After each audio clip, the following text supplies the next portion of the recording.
Let's roll. This is Countercharge, your podcast for ranks, flanks, and kings of war.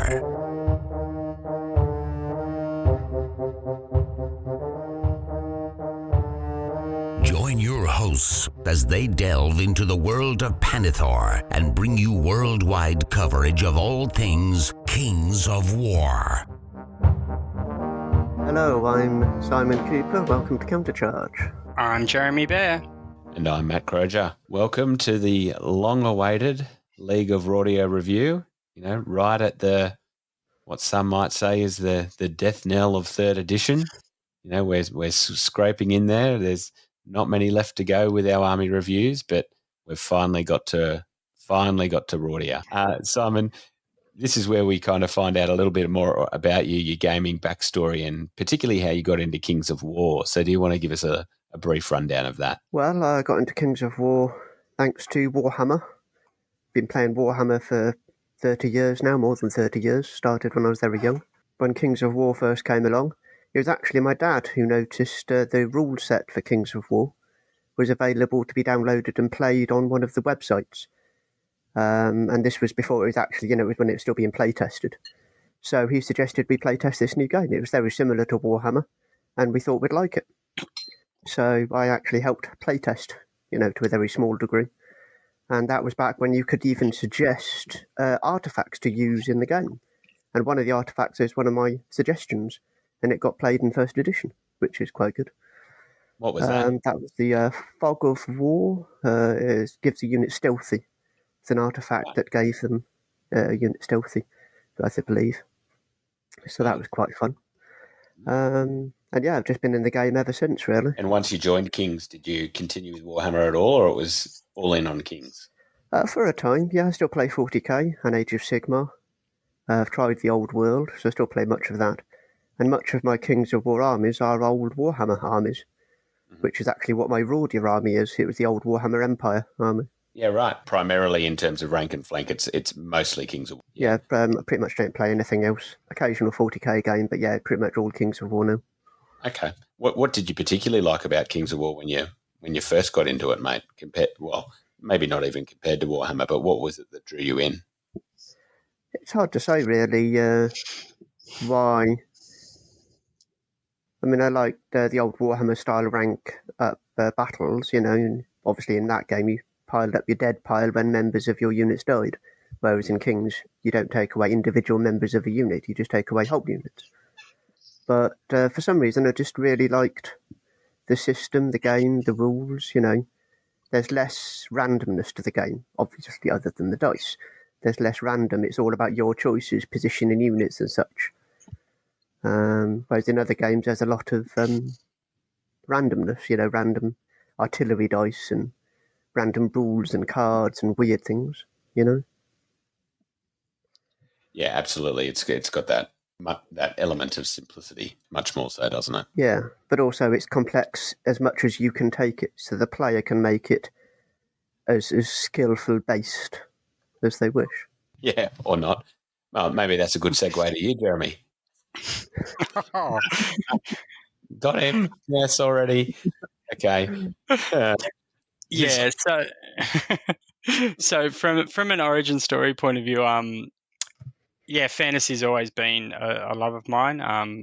I think my dad read The Hobbit to me when I was 6 years old or something, and from there I just devoured Tolkien and Feast and David Eddings, and moved on to Robert Jordan and Brendan Sanderson and so forth. So it's always been a love of mine reading fantasy, and that just developed into fantasy games like Heroes of Might and Magic 2 and 3, and back when I was a teenager, and then in the mid-90s at high school, became one of my best mates. He noticed I was reading fantasy and said, "Oh, have you seen this game?" And it was Warhammer Fantasy, and it was around the time the 4th edition box set of High Elves and Goblins came out. So I jumped on that, and that was like my birthdays and Christmases for the next couple of years sorted. Yeah, I loved the High Elves, really jumped onto that, and collected quite a big army. Never as much of a painter as a player and a list builder, but certainly got the collection. And once at uni, I kind of started having a bit more of a disposable income and would pick up like packages of dwarves or Empire or Greenskins through eBay and so forth back in those days. And yeah, that was really good, being able to just flesh out some different armies, but didn't really play much at that stage.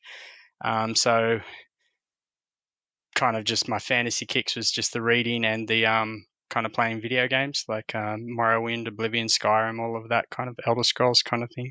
From there, essentially had a 20-year hiatus from tabletop gaming. Moved to Port Macquarie 2 years ago. Found out there was a games club that had just started up at the time, and the Port Macquarie Games Club had founded kind of on the tail end of COVID.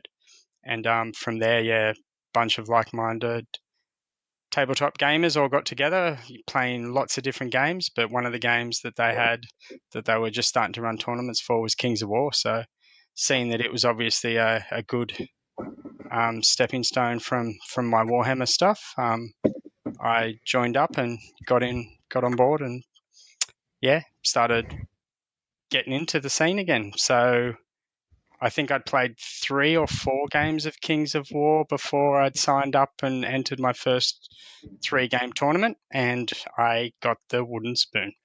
But that's okay. That was with elves, not with Rhordia. So,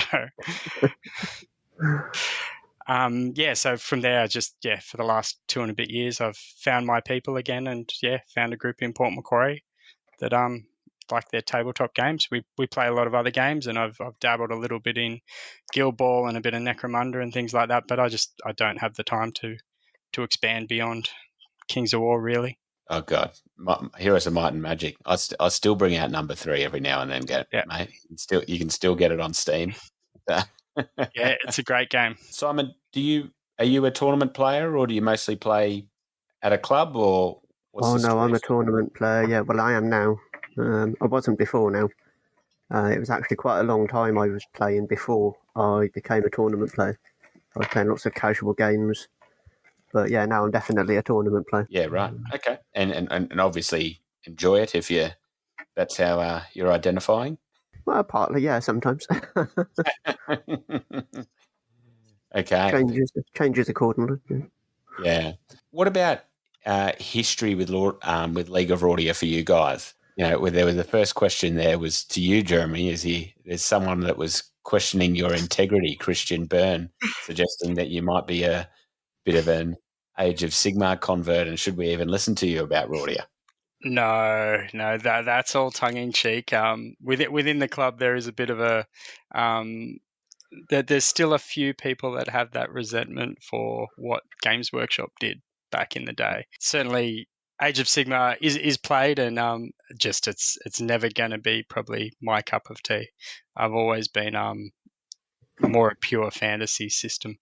So the old fantasy Warhammer battle, and now Kings of War is right where I want to be. What's your history with the league generally, mate? How long have you played it, and So, back when I joined and I went to that tournament with my elves as a freshly new player of Kings, my second child came, I think, a week after that tournament. So Wow. I just put everything on hold for about 3 or 4 months.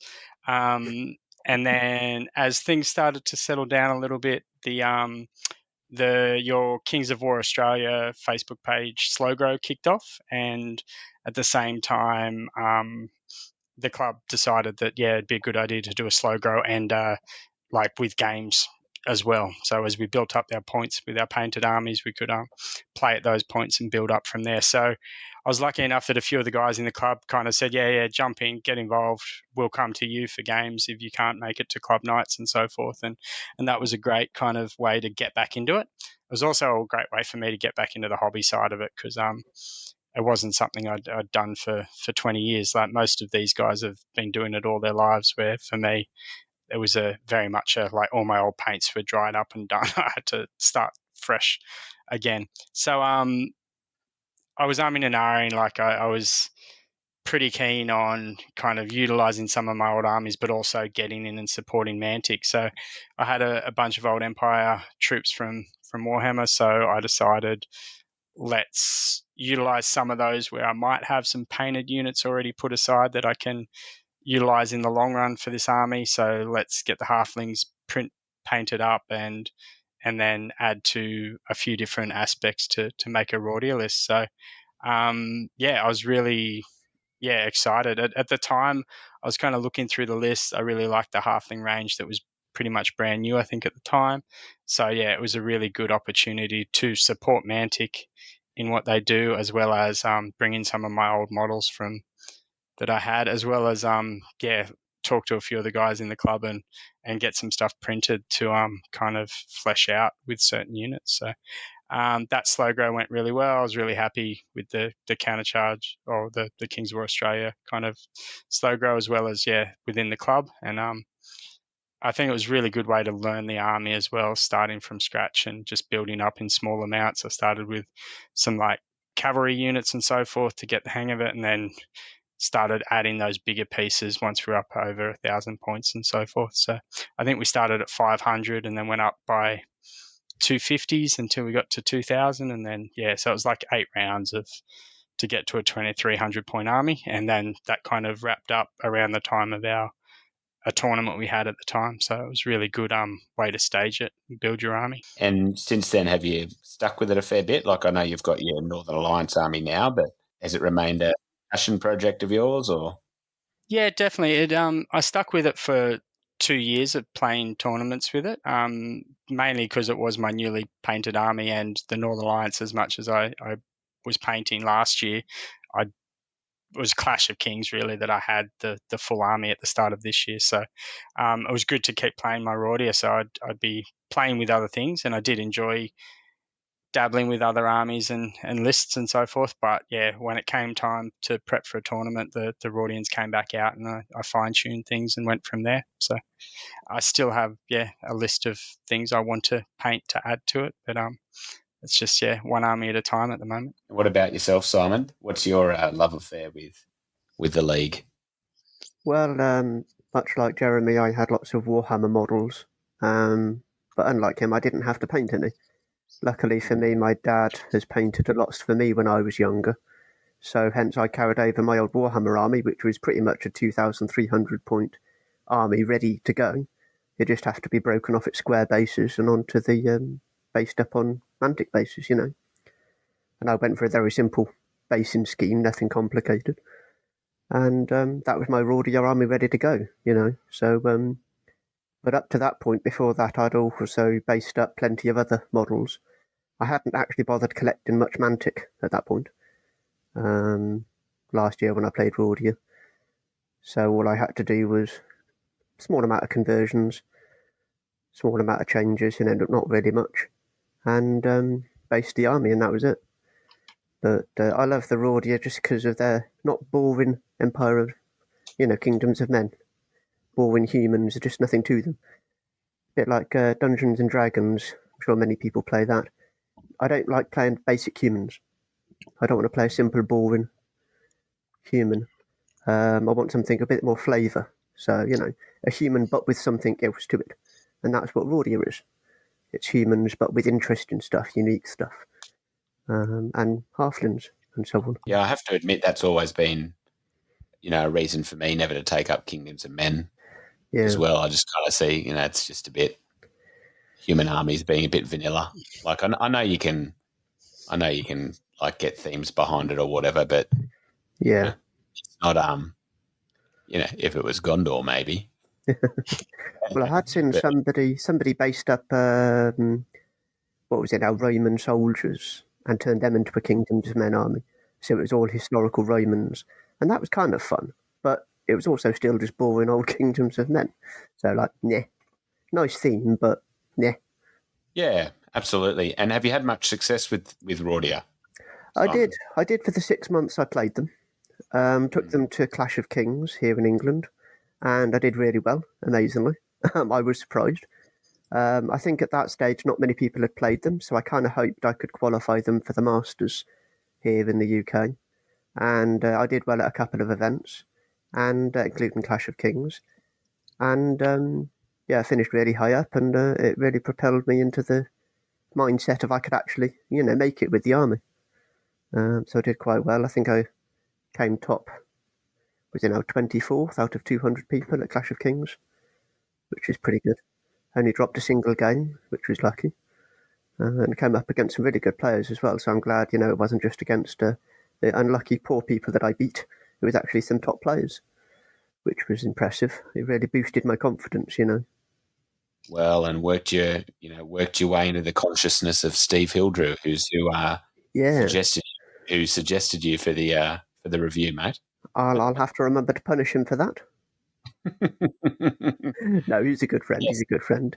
He's Seems been to have amazing. dragged you out of bed on a Sunday morning. You might have to punish him. No, he's been very encouraging about the game, so I can't slate him for that. He's been really kind. That's all right. I will. You're an idiot, Steve. I love you, Steve. We've got another question, which is from, speaking of idiots, Australia's number one idiot, Dave Fanning. What makes Croja qualified to give an opinion on Rhordia? Absolutely nothing, mate. But it's my show with the microphone, so back in your box. That qualifies you. That qualifies you. Yeah, exactly. It's about this point that we do kind of like, Simon, I think you gave a bit of an elevator pitch of, don't be boring. Let's do something interesting. Play the league. Don't be vanilla kings of men. Is there anything else you'd give in your elevator pitch then? Well, they've got some unique stuff which I quite like. A lot of their things that are unique for that race is one of the interesting things of the army over another faction. Like the unique heroes, unique abilities, the rally they can get from some units. But you're going to cover that, I assume, in a minute when you go to those units. I'm not sure really what else it is, to be honest. I don't know what else I can say about them. Maybe it was just the fact that I had the army ready to go with the Empire army I had. And I don't think a lot of the units from my old Warhammer Empire army could carry over to Kingdoms of Men. So having said how boring that army is, if more of my stuff could have fitted, maybe, it would have been to Kingdoms. So maybe it was Rhordia only simply because it kind of made sense with the army I had. Halflings and such like that. Yeah, I guess it still does have. It is probably one of them, well, not the last, but it certainly is one of the more. Even though it's got the addition of the halflings, it still has that Warhammer vibe, mostly because of those big unique units like your Honor Guard and your Battle Shrine, doesn't it? Yeah, and pikemen. Yeah. And pike, yeah. What would be your pitch, Jeremy? I think when it comes down to it, a lot of the time in all kinds of fantasy games, there's always that kind of beleaguered human that's like your everyday man that rises up and can fight against the monsters and so forth, and that's that trope that is always there. And Kingdoms of Men does that to some extent, but I think, as we alluded to, Kingdoms of Men is just it's a blank sandbox, and sure, if you want to go and write your own army, go for it. But League of Rhordia gives you that flavor from the outset. Like, you've got these great upgrades to units. You've got these more elite honor guard. You've got the battle shrine to center your army around. Yes, you can bring in these old models and so forth, but I've also been really enjoying finding new models to add to the army that give it that extra flavor and give it something more than just a Kingdoms of Men army. And I must say, even though I had a Warhammer fantasy army of Empire, I've never played as Kingdoms of Men, and that's because every time I wrote a list, I just wasn't happy with it, and I went back to a League of Rhordia list. Like, to me, it was the answer that I was looking for when I want to play this game. So yeah, everything's there that I wanted. I was re-looking at the list going, there's so many good units and different ways to use them together, and I really like the outcomes I was getting from it. Yeah, nice. Well, and we've got a few questions and comments in that regard. I mean, Squirm and Vermin says, is this list different enough from Kingdoms of Men? It kind of feels like Kingdoms of Men plus Halfling allies. I mean, I guess you guys have kind of answered that, but I think one thing I'd say is it's also I kind of think that kind of approach is as if you haven't read the fluff around it, right? I think the fluff, it does bring its own flavour to it. Mhm. So I think if you get into reading that stuff, it's not Kingdoms of Men. Yeah, definitely, I'd say so. And then we had a bunch of questions around, seriously, but do they have a place in fourth from Dave Fanning? Uwe Jian said the same. Steve Hildrew says, I really hope not. I think they've reached their natural end in the law. What would you guys say to that? I still think they've got a place. I still think they're okay. I think they can advance. I think the law can be added to. Yeah, I don't think they're yet finished. Yeah, I definitely agree. Yeah, I'd be disappointed if they're not in fourth. I do understand Steve's comment there that he feels like there's a natural end due to the Broken Alliance novel, and which I haven't read, so not. But just the bits I've picked up that come out of that, and the fact the Halfling faction is there, I get why people are saying that, but I would much prefer to see League of Rhordia adapted and added to and drop Kingdoms of Men. To be honest, that's where I stand. I know it's an unpopular opinion, but I just don't. Yeah, the Kingdoms of Men is quite bland.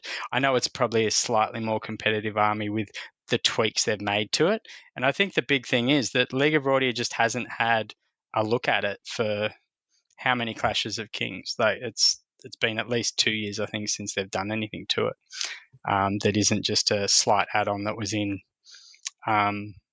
the Kingdoms of Men list automatically as the main list. And there's a few things there I think could easily be tweaked. Like, though I know there's questions coming later that will allude to it, so can leave it till then. Yeah, I mean, for me, I think if it's from a popularity point of view, although without Mantic models, it's, well, obviously they've got the halflings, but without human models, it's hard to say. But I think if you went on have a look at the popularity in the comments on this page, is that it's probably at the lower end for one of our army reviews. I think there's a natural end. I certainly think there should be a natural end to some of those more empire type elements in a way, like the shrine, and maybe the honor guard would be, they're not demigryphs, but make them something that feels a bit more different, I guess. But because really we're not porting over the old Warhammerites in any significant numbers anymore. So I think it's important that they really, if they keep it, that they really stamp the Mantic seal on it from my point of view, or continue to, because I think they are with their halflings. But I honestly don't know what the position is on fourth for now, but given it is the addition of halflings to a human faction, if they kept Kings of Men and they were doing sub-lists of major lists, it would be a bit nonsensical to drop it. But if they're looking to really rationalise, I'm not sure it will survive.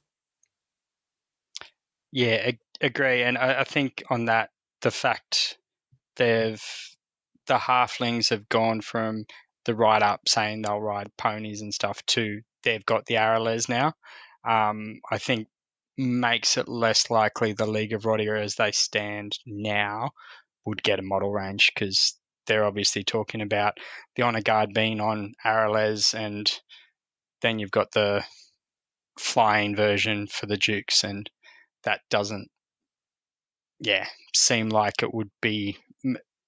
I don't know. Do the smaller dogs go to the halflings and the bigger dogs go to the Rhordians? It seems like a stretch. So I think that does make it seem as though they're not going to develop it as a range. But yeah, certainly the list could be tweaked to accommodate other things. I think for fourth, the Rhordia list will remain, but not quite in the form it's in.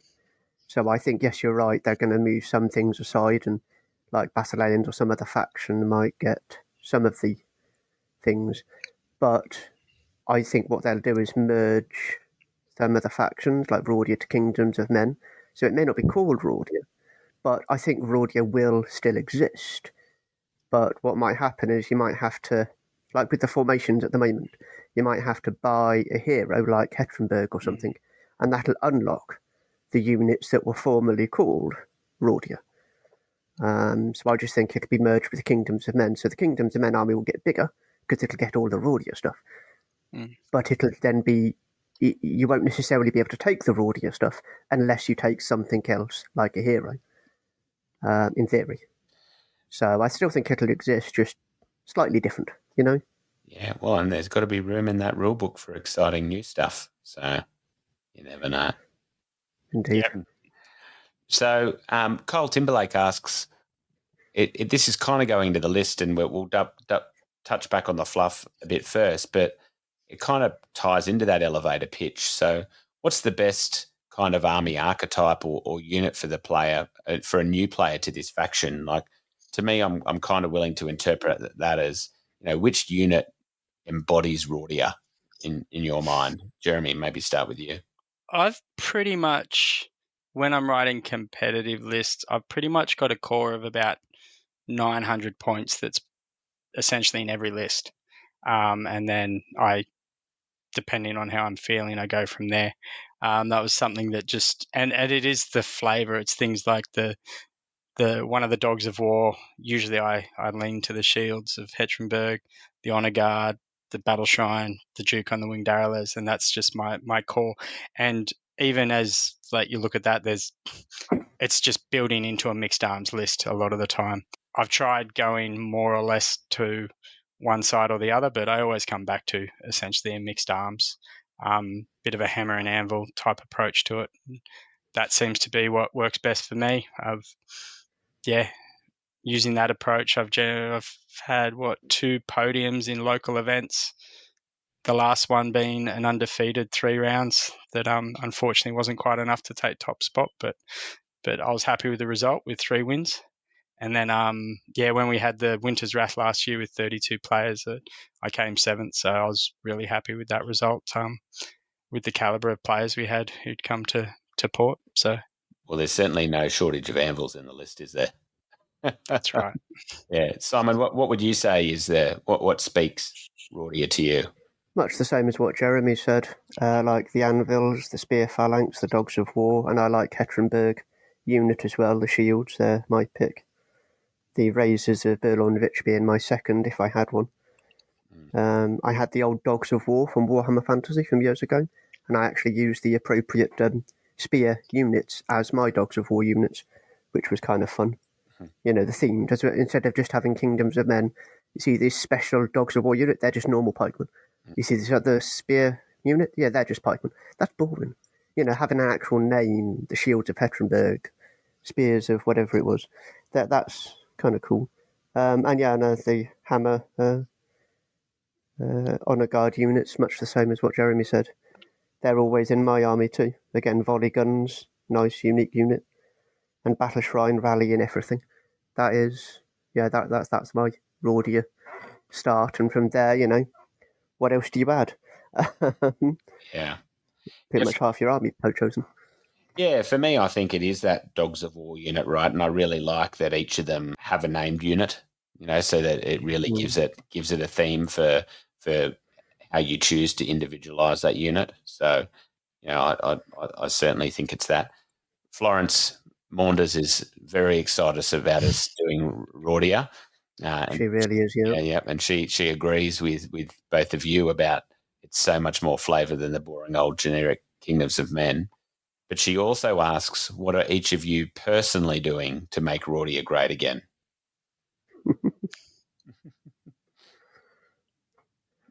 Well, it was originally Flo, I believe, that came up with the idea of naming it Make Rhordia Great Again. I think it was some sort of team name or something we were coming up for an event last year, and Flo joined my team, and she picked Rhordia specifically to join me to help make it great again, and she picked that as a team name. I think it's because she felt like a lot of us that it's going downhill, it's being let go, but, you know, not getting as much attention, as Jeremy said, as the other factions. So it kind of feels like it's dropping by the wayside. She wanted to prove that it was awesome. And I think we did a good job at that particular event. This was called the War of the Roses, if I remember, here in the UK. No, I remember seen the Facebook hype around that, Simon, and I was cheering you on from here, and I kept track of the results and so forth. It was good to see. So, Simon, you mentioned, drawing on Empire models, but like, what are our modelling options here? I mean, I guess with the halflings, you've got Mantic make pretty much all the halfling options in the list. Although to do the archers, you'd be getting all the poacher upgrade parts. And then there's like Westphalia do a halfling range. There's a couple of other halfling ranges. And then with the human side of the models, it's pretty much take your pick, isn't it? Yeah, so many to pick from. What I like about Mantic is that they allow you to pick from ranges of models, so if you've got something you like from old Warhammer or from something else, use those. If there's a different range of models you like, my Halfling Knights are actually from a different range of models. I can't remember the name of the company, but they're Halflings riding chickens. So I call them Chicken Riders, and that's the name of my army. So whenever I played it last year, it was always... The name of my army list was Simon Cooper and his chickens, because it just added a flavour to the army. And the banner bearer I had from the old Warhammer game, the human standard bearer, had a chicken on its banner. So it's just a chicken theme, And chickens. They fitted nicely with the army, the models. And anything in particular for you, Jeremy, that stands out? Yeah, as much as I started with a Empire like model range, I was looking at it, and there was gaps, because when I was collecting some Games Workshop models, it was from before Demigryph Knights and things had come out, and I wasn't paying the price for something like that. So I was looking around at different ranges, and what I lent into, which gets mixed impressions from some of the people at club, but was the fact we do have these 5 city-states and the shires. So you've got that ability to bring in different styles. So I base the same, so that there is a linking theme between my units, but I'm picking units that I think represent certain aspects of the list well. So instead of like the classic war altar, I've got my battle shrine is actually kind of Eastern influence, with like a twin dragon thing with a pagoda sitting on top of it. And I scaled it down and got it printed to fit on the chariot size base. And my honor guard are like, I've got a little Tory gate, so Rob Fanuff would be really happy with my handle that's on this base. And I've got Fu lions with like samurai style riders. So that's kind of one of the city states is providing troops that are more Oriental themed. And then I've got others that are the pikes and so forth from the old Empire range, and some Reiksguard Knights type thing for my Knights. And then I've got the Mantic Halflings coming in. And I find that just gives you that option to pick and choose good representative Knights, not just say, oh, well, this guy's just going to be this unit for today, just and have to proxy things in if you've got gaps that don't really match tightly on theme. And I think with fantasy lists that don't have a model range, that is something that people can fall into that trap where, like, even for my last 2 bigger events, I've like done a little write up. So if anyone kind of questions it, I like, here you go. Here's the list of where they come from and why they look different. But and essentially too, since that one of the cities is within the area is Berlin Veitch. My leader of my army is the Duke of Berlin Veitch, so I can get my name in there as well. I like that. All right, and then we might briefly touch on where Rhordia sits within the lexicon of Panathor, and it really sits on this opposite political and cultural end to Basilia, doesn't it? Or Basalia or Basileia. And with the Basileans, they claim to be the rightful successors of the old Republic of Primavantor, sorted by and supported by these celestial beings in the Elohi, whereas Rhordia, also asserts a stronger political and what they believe is a stronger political and cultural lineage to the Republic, but with this independence from divine influence, and that they more value freedom and cultural progress rather than maybe this more religious, dogmatic approach of the Basileans. Is that how you guys see it? Yeah, definitely. Bit of that cultural progress, and certainly the will of the people to help steer the ship, which is it's good. I do remember that, like, there is the Church of the Children is quite a strong proponent, but it's not the kind of the guiding precepts of the league. It's there to tie them together to some extent, but it's more about this quest for knowledge and moving forward and unity and science and technology to help do that, which is all part of the ethos, I suppose, for the league. Yeah, and then particularly with the halfling elements. So initially there was this trade relationship with the halflings, and then the halflings, some of these halfling groups joined the league after a few harsh winters, and then were able to gain council seats. But then there's this rise, this nationalistic rise. Geez, that that feels a bit real at the moment. Within and and taking and the look of the men within the league to that there's a bit more friction with those halfling elements than there used to be, and that we're seeing this exodus of the halflings from the league, which I guess is somewhat what Steve's speaking to in terms of that reaching towards their potential endpoint in the narrative. Yes, definitely. It certainly seems that way, and there's those ties of science and technology between the halflings and the league, and academies and areas of learning and colleges and so forth. And then obviously the halflings are kind of retreating back into themselves a little at the moment. So unfortunately, I feel that it is kind of an obvious decision that Mantic's making. Like, obviously they've said in the past that the lore and the fluff is dropping clues. So I don't like to see that, because I do think they are a nice addition to this army, and it is giving different pieces into a list that otherwise is lacking in certain areas. Do you have anything to add there, Simon? I like what little I know about the backstory and the lore of the halflings and the Rhordia, but unfortunately I don't know as much as you guys, it seems. I still mean to read the Broken Alliance book as well. I've got it here on my stack of books, but I like, what I know about it, yeah.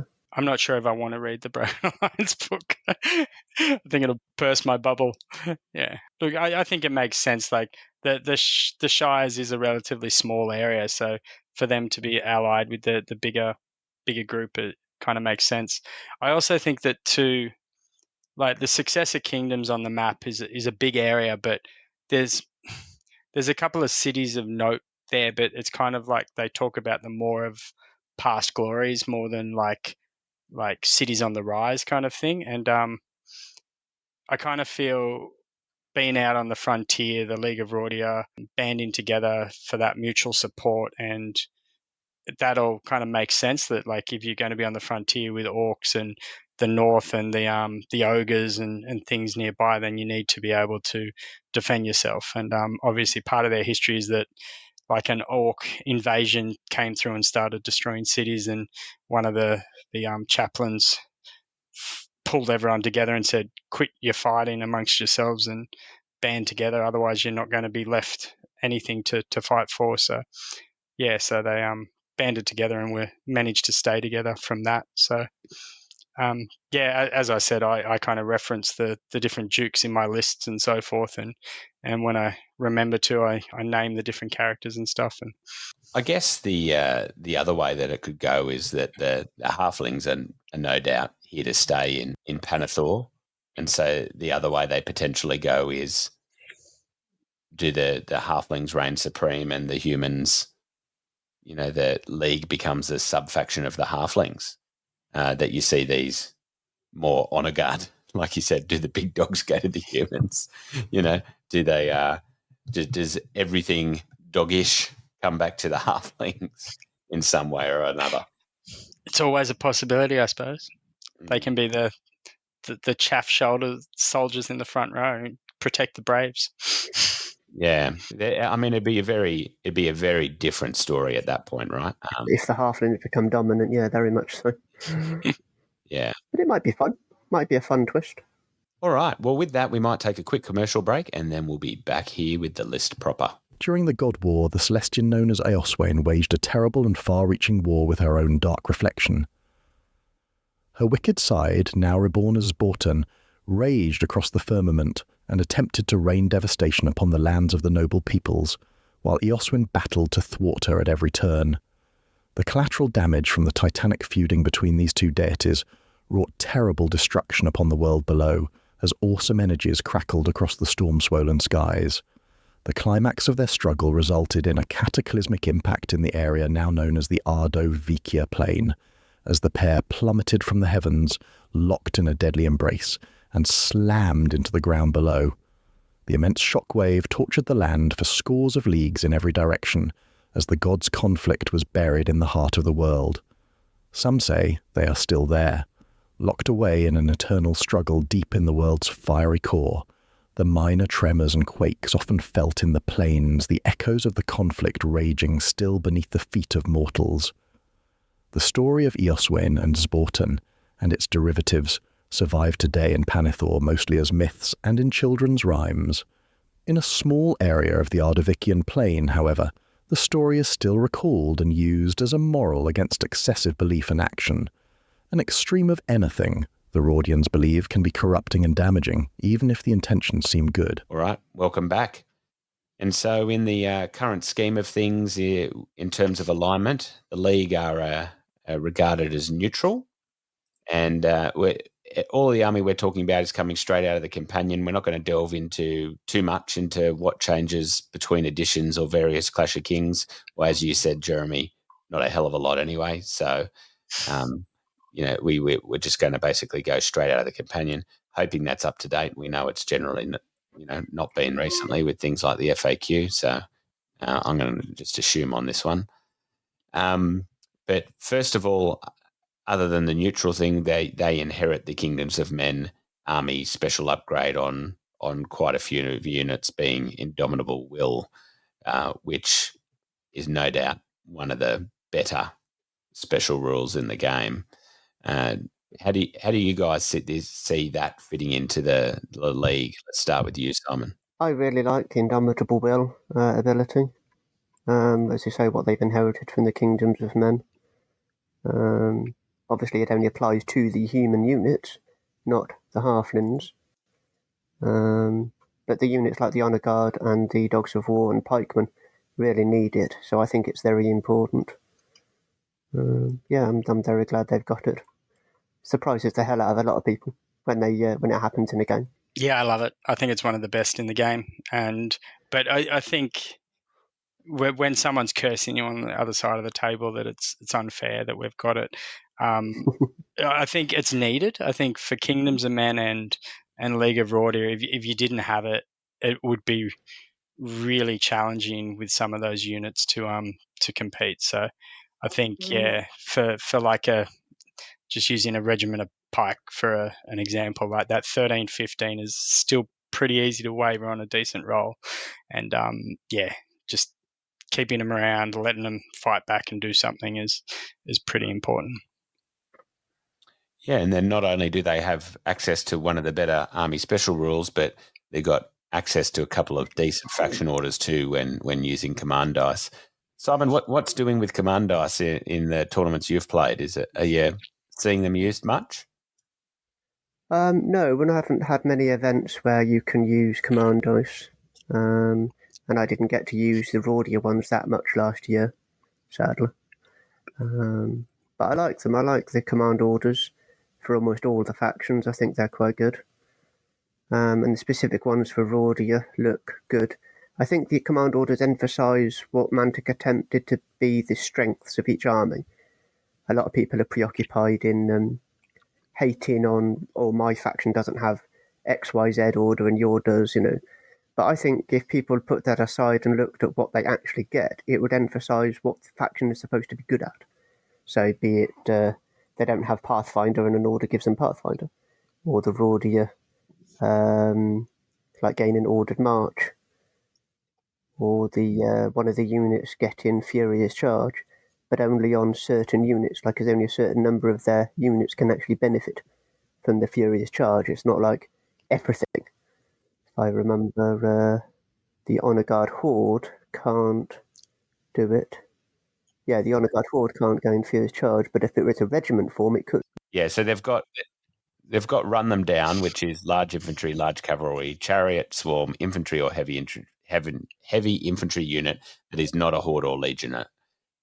Unit gains ferocious charge special rule until the end of the turn. And then they've also got precise thrust, which is cavalry, infantry or heavy infantry only. The unit gains ordered march special rule until the end of the turn. Yeah, so that lets the pikemen get where they need to be, or it lets the Honor Guard regiment or a smaller, cheaper unit get a bonus to hit, which is nice. Yeah, Run Them Down, I think, really has a place with if you look at the Dogs of War as regiments instead of hordes. I love the shields as a horde, but there is definitely an argument I find for the other two to run them as regiments, and I think this helps that argument. Like +3 raises on melee coming to +2 is very nice. So I think there's a bit of play there that I haven't had a chance to look into too much, but I certainly like the idea of including them and playing around with that. And precise thrust with the ordered marches. I'm always jealous when I play with dwarves or play against dwarves and they get the ordered march, and then thinking about what you could do with it. I think you have to make an army list around the orders. So I wouldn't include certain regiments unless I knew I was benefiting from those orders. So that depends upon the event you're attending, whether they allow the command orders. If they don't, I wouldn't include much of the regiments, as we've said. I'd make them as hordes. So, okay. All right. Well, let's get into the list. So we're going to kick off with the infantry and starting with that banner unit that we all talked about at the start. And we've got a few questions about it, but I'll read the stat line first. So that is the Dogs of War. So we've got speed 5, melee 4, no range, defense 4, comes in two sizes, regiment or horde, unit strength 3 and 4, attacks 15 and 30, nerve 13, 15 or 20, 22, points 105 and 175. You have the option of Indomitable Will, and you also have the option of 3 unique upgrades. So the Shields of Hetrenberg, where you upgrade to Defense 5 and gain Phalanx and Ensnare for 40 or 65 points. The Razors of Berlonvish, with melee 3+, gain Phalanx and Elite. And the Beasts of Targon Spire, where you gain Crushing Strength 1, Fury, and Pathfinder. And Squirmin Vermin asks, which Dogs of War unit is best for what they actually do on the battlefield? Are they actually worth it? It feels like Pike and Polearm blocks and Footguard fulfill the same roles. Duncan Shabbat said in response, the Shields of Hetrenberg are pretty unkillable with Rally 2, Life Leech, and maybe some heal, a deal for 240 points. But I certainly see where Squirmin's coming from, because you can get, the benefit of Hetrenberg, I guess, is the defense 5. But if you're happy with the defense 4, you can get those 2 special rules for a lot cheaper, can't you? So, Simon, let's start with you on this one. Well, I didn't have Dogs of War in my army to start with. I had the Spearmen to begin with, the Pikemen. And so they had the Phalanx and Snare, but they were just the unnamed things. And I did quite well at an event with them. But then after a while, I moved over to the Dogs of War and used them. And when I used them, I'm thinking, why didn't I use them before? I mean, they're ridiculous. They're so powerful. Yes, they are also expensive. And Squirmin's right, to a point. If you can get the same effects. Yeah, hard to say. The Hetrenberg ones are definitely the best, I think. with the Berlovich second, in my opinion. Yes, I would agree. The Shields of Hetrenberg are a mainstay in my army. I agree with Squirm and Vermin's comments here in principle, and like when I first started playing around, and I think it's one of those things that once you get a few games under the belt, you realize at the end of the game that the Shields of Hetrenberg are one of your 3 or 4 units left on the park, like quite often. And I think that's a big key that when you're just list building, you think, oh, like, are they likely to stay around that long?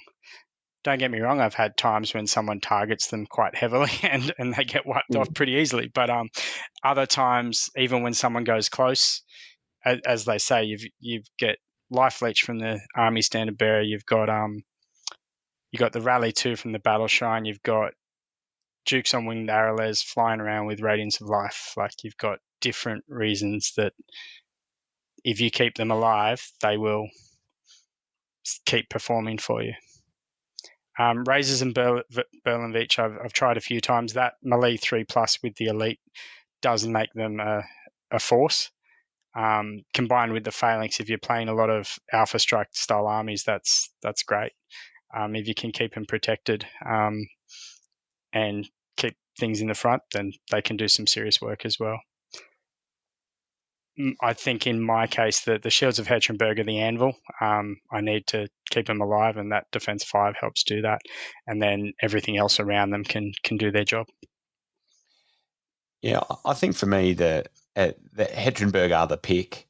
I don't the razors I think are nice, but you're not getting any crushing or anything with it. So you'd still rely on. I mean, you're probably going to take a wizard with Bane Chant or something. So you're probably going to pick up Crush 1. So I think that makes them okay. I think it really depends on your army construction with them, because if you want a couple of unlocking hordes, and you don't want to be spending too much, I think, you can kind of make up for not spending on the Shields of Hetrenberg, because you're going to get multiple spear with phalanx and snare for only 200 a horde, right? So you can get 2 hordes of those for 400, and you're saving a bit of a premium there to spend on other things in your list. But I mean, if you're coming up against something shooting heavy, then you might really value that Defense 5 a bit more. So there's probably a little bit that's meta dependent as well. Florence has asked, basically, this question, she says, you have to assume that you want to take all the options in the Dogs of War. And so would you take 3 hordes or 3 regiments?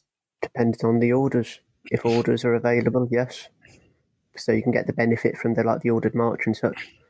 But otherwise, I'd go for hordes. Yeah, okay. Yep.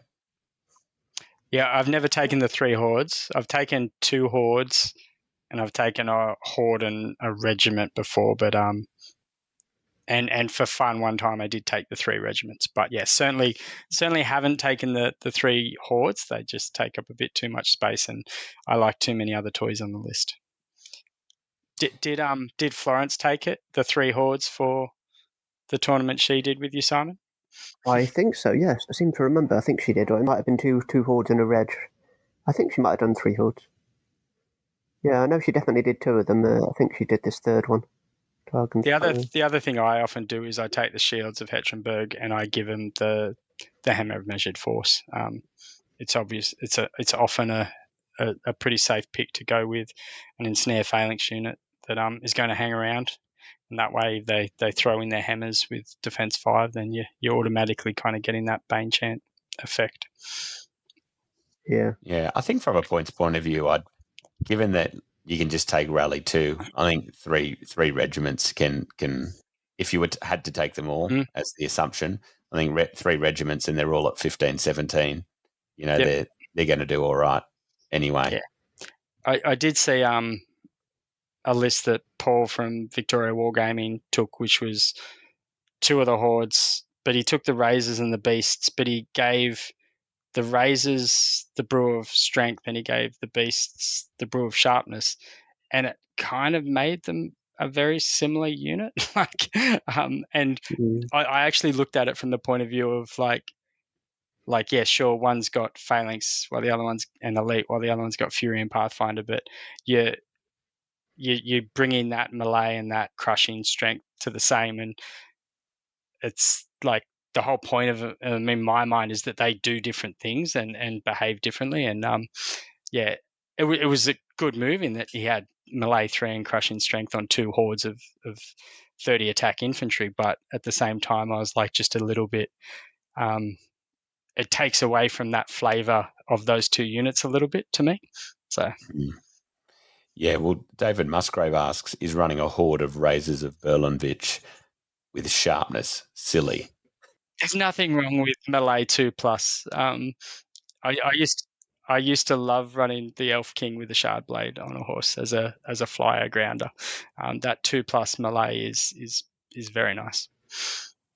Yeah, you weren't paying 270 points though, were you? No, definitely. No, the Elf King can be expensive, so it's close. Yeah. Yeah, he's an elf after all. Yeah. I mean, I'm going to say yes, David, it is silly, because I think unfortunately at that point, it's costing you somewhere else, right? You're getting the volume of hits on a no crushing unit, but you'll be losing out somewhere else in the list. And he's going to get targeted or avoided altogether, one of the two. And as a horde, because it's still going to be defense 4, right? So and no protection from being shot. Yep. Absolutely. No, and that's part of the reason I go with the hammer on the shields. The hammer of measured force it's only 20 points. That's enough. Stop. No more. I potentially be tempted to more run the Blood of the Old King maybe with that crushing strength and get that Elite and Vicious maybe as an option. But yeah, no. I generally wouldn't take the Brew of Sharpness. No. Although, if we are comparing prices and we're doing the foot guard next, that is the one thing that you probably get equivalents on, because you'd almost be getting Elite for free if you compare it to foot guard. But so we'll move on to them. So we've got the foot guard now: speed 5, melee 3, defense 5, troop regiment horde 1, 3, and 4 unit strength, 10, 12, 25 attacks, 10, 12 nerve, 14, 16 nerve, 21, 23 nerve on the horde, points at 90, 135, and 225. Options for Indomitable Will for 10 points, and you can drop your shields and get 2-handed weapons if you want, lowering defense to 4 and gaining crush 1. Thoughts on these? I ran them a few times early on, and I settled back on the dogs. They're good. I believe in keeping the defense 5. I play against quite a few shooting lists, so having defense 5 is a worthwhile investment. So, but I would always I ran them mainly as a horde, and I had Bane Chant nearby to then give them that crush 1. Effective, they're fine. They're vanilla foot guard. They do have the knight keyword, which is their kind of saving grace. I quite like them in regiment or troop form, to be honest, as small little hitty units, again with a Bane Chanter nearby, 10 or 12 attacks, potentially small enough to hit the flank of units or kill a damaged unit. Given I already had hordes in the pike units and dogs of war units, I felt I needed, more better hitty, cheap little filler units, Yeah, I mean, for me, I just think these lose out to other things in the list. Like, I know they're their melee 3 option. Going to, if you got your rally 2 hanging around, going to 16, 18 on and 23, 25 on the regiment of the horde is pretty nice. I'm not really. I can't see a lot of value in the troops. Although, again, because of your options for rally 2, 12, 14 on a defense 5 troop is not bad. But it's the speed 5 that basically, I think, with a lot of infantry troops, makes it not that all that useful. I think because when I write lists for this, tend to go for more that true hammer and anvil style, and I just think there's other stuff doing their anvil better and other stuff doing their hammer better. 100%. Yep. Yeah, you're probably right. And then the halfling braves. So speed 5, melee 5, defense 4. Again, regiment, horde, and legion with the Braves. 12, 25, and 30 attacks. 12, 14, 19, 21, 25, 27. 80, 130, and 190 points. Special rules spell ward and keywords halfling and ravenous, and you get the option of relentless for 5 points. And Chase Thompson says, how many brave regiments is the correct number? But and also the normal halfling list doesn't get a legion option, does it, of braves? I don't think so. No, No. for some reason, there's more halfling braves in the league than there are in the halfling army list. What do you guys think? Did the braves make it into your list? I haven't included them in mine, but I can see the benefit of a legion. I've played legions recently in a different faction, and if you just want insanely high nerve, again, that can be rallied, they're just not going to die, you know. Defense 4 is not bad either. I wouldn't see the point in horde or regiment, really. I do use them. Yeah, part of the reason I started playing Rhordia was to get some Mantic on the table, so I painted up a horde. I had grand dreams of getting the formation on the table. I got half the Braves painted, but yeah, I have played them in muck around games, but I haven't taken to a tournament in the formation. But yeah, certainly halfling Braves. I have 1 or 2 regiments usually in my list. They're in there as either. I think the first tournament I took them to, I had some unlucky engagements in the middle of the table, and then got absolutely flanked by undead coming from every which way, and all of my hammers and my dogs got wiped out in a single turn. And at the end of the day, I lost the game 3-2. I had 2 regiments of Braves sitting on tokens in the back corners that the undead player couldn't get at. So that was the only thing left on the table, and because it was one of the ones where you could burn tokens, I lost by 1 just because I couldn't burn enough before I capitulated and just hung on to my 2 at the back. So I've used them in that regard a lot of times. The other times I've used them is guarding flanks.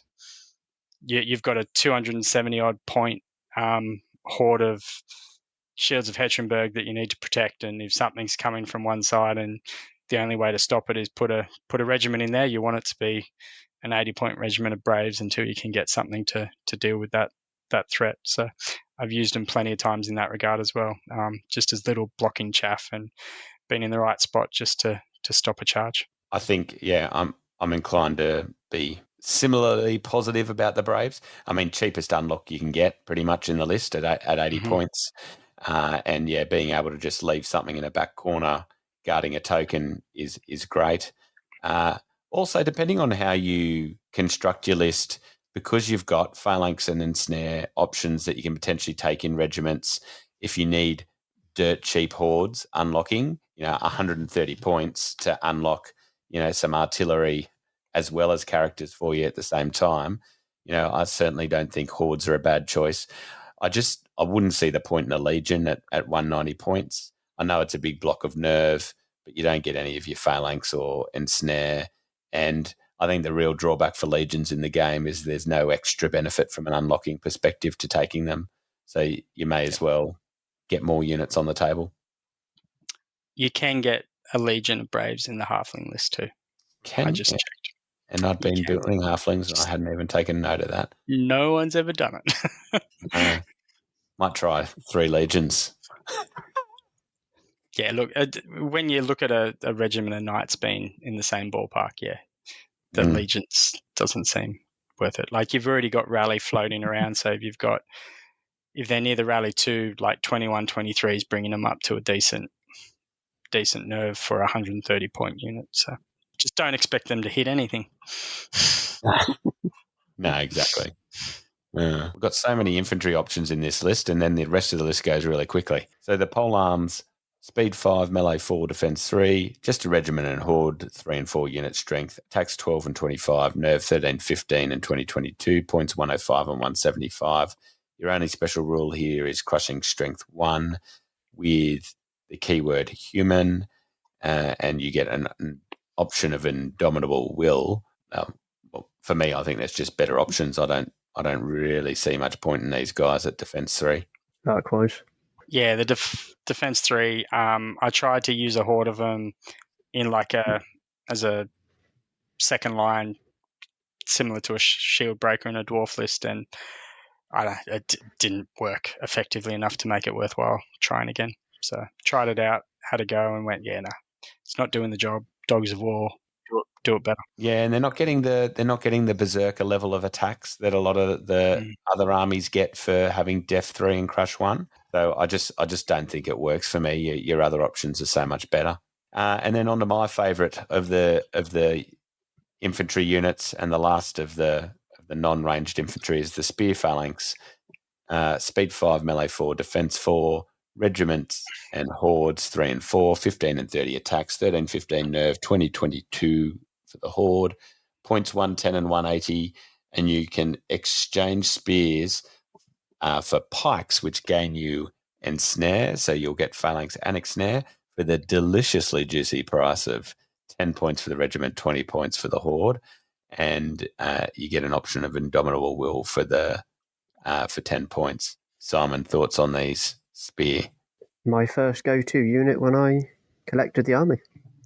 I had lots of pikemen, so I immediately went for them. Not sure why I didn't go for the Dogs of War straight away, but I really liked these. And it was these guys that helped me do well at the big Clash of Kings event here in the UK. So, yeah, just very nice. Hordes all the way, in my opinion. Hordes, yep. Yeah, and multiples? 3. 3. Yeah, all pikes, all ensnare, all Indomitable Will, and tooled up with a few artifacts. I tried them out. The extra, by the time you give them pikes Indomitable Will, I'll pay the 40 points for the Shields of Hetchenberg for my first one. I then found I probably preferred using them as regiments. Like I did run 2 hordes a couple of times, but I found if I was going to run 2 hordes, running the razors next to the shields, I found the better combo for me. But yeah, the Spear Phalanx, while great, I like them in the regiment to kind of set up around my other units to help guard flanks and take those charges and so forth. Like I said, these are my favourite, and I'm kind of inclined to be more with you, Simon. 2 or 3 hordes for me.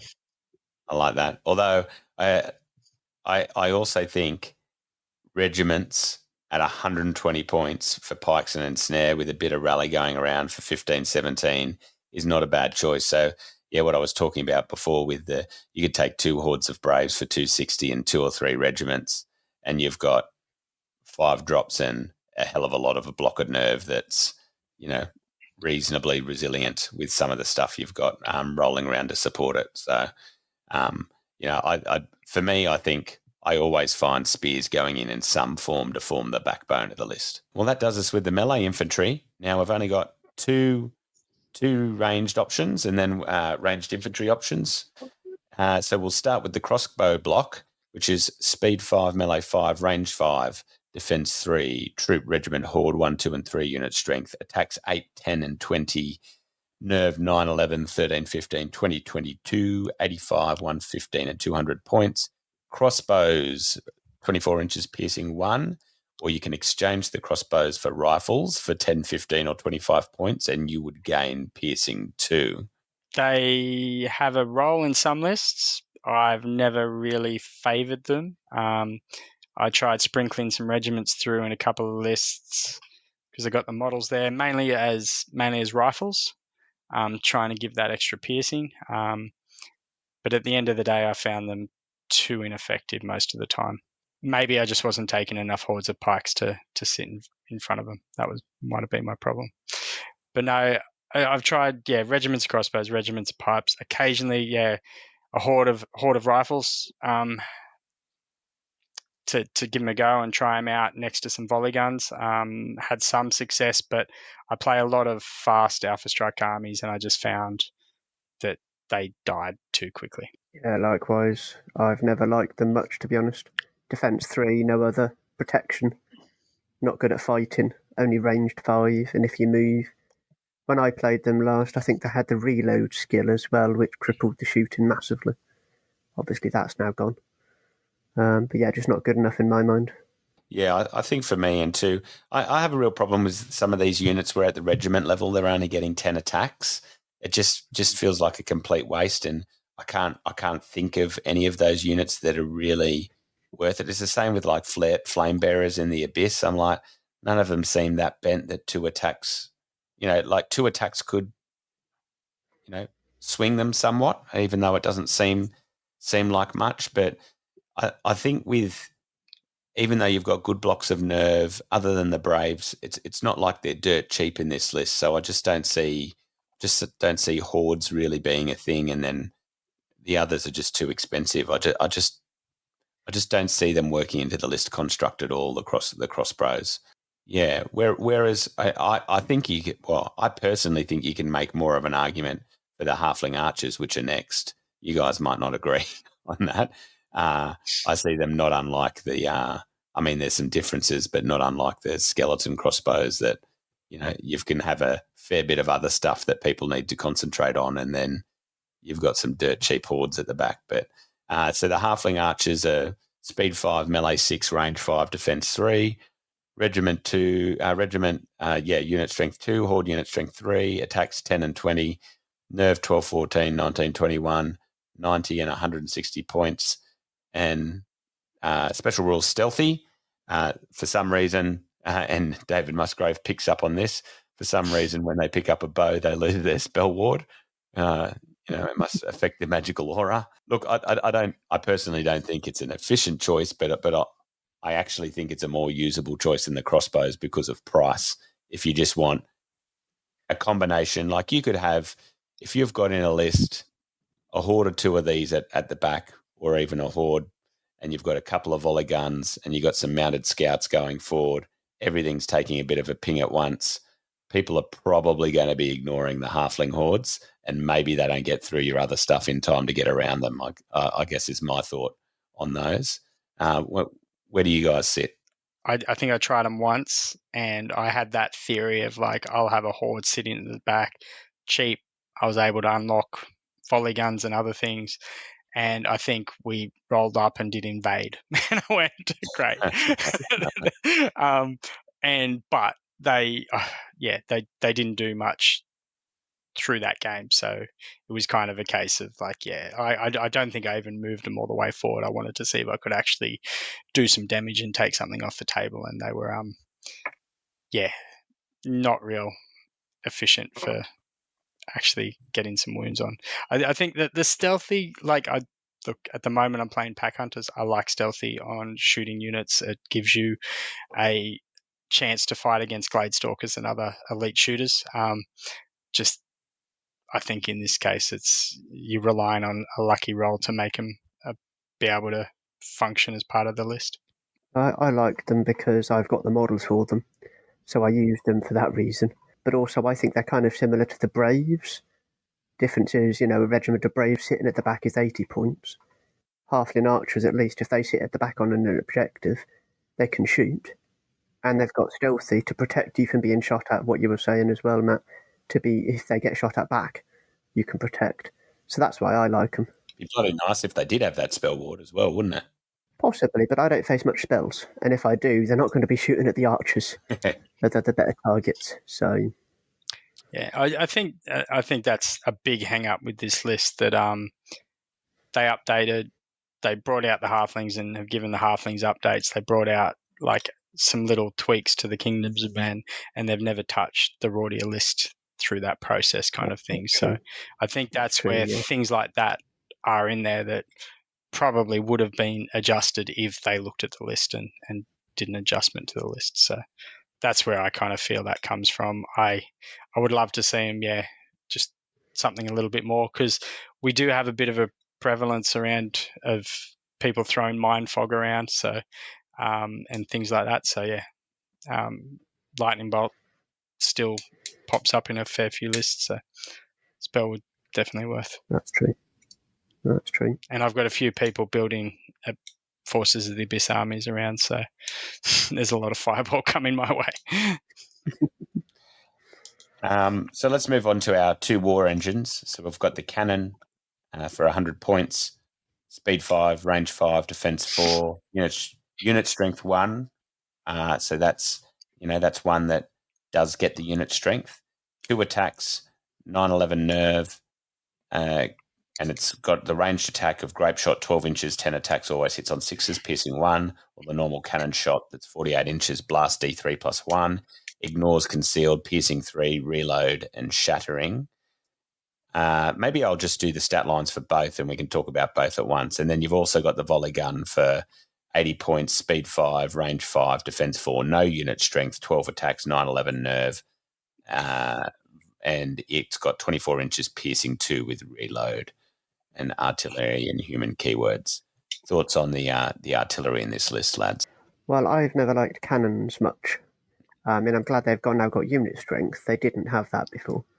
But I'm just not a fan of them. 2 shots, 5s to hit. You might hit once maybe every 4 rounds. You might get like 2-3 hits in on some of your dice. It's just not good enough. Even at piercing 3, shattering. I faced my brother's dwarves often enough, and he uses cannons, and it's like, okay, so my Hellfanes get a point of damage or 2 every now and then. Nah, I'm not bothered. Body guns, however, I really like. Lots of shots.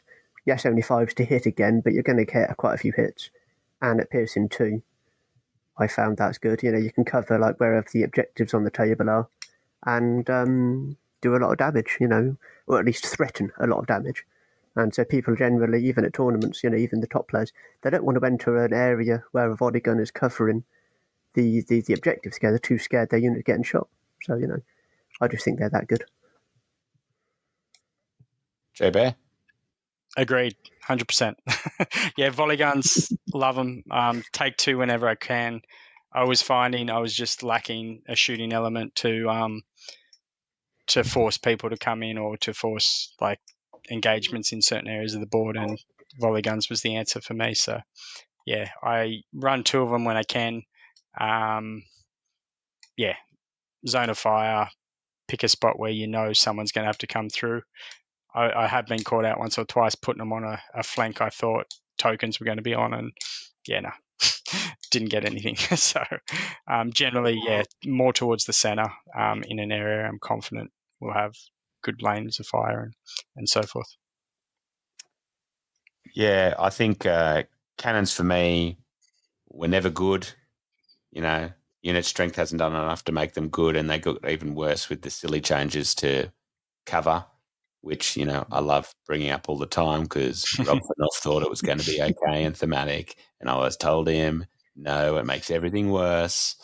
But I've always been a fan of a volley gun in any list that they appear in for that. Like you said, Jeremy, area denial is super important. Mm.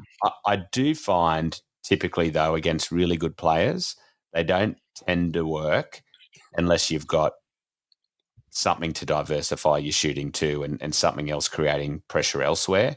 There's enough lists like Abyss with flying characters that can just take them out because they have to be in that 24 inches.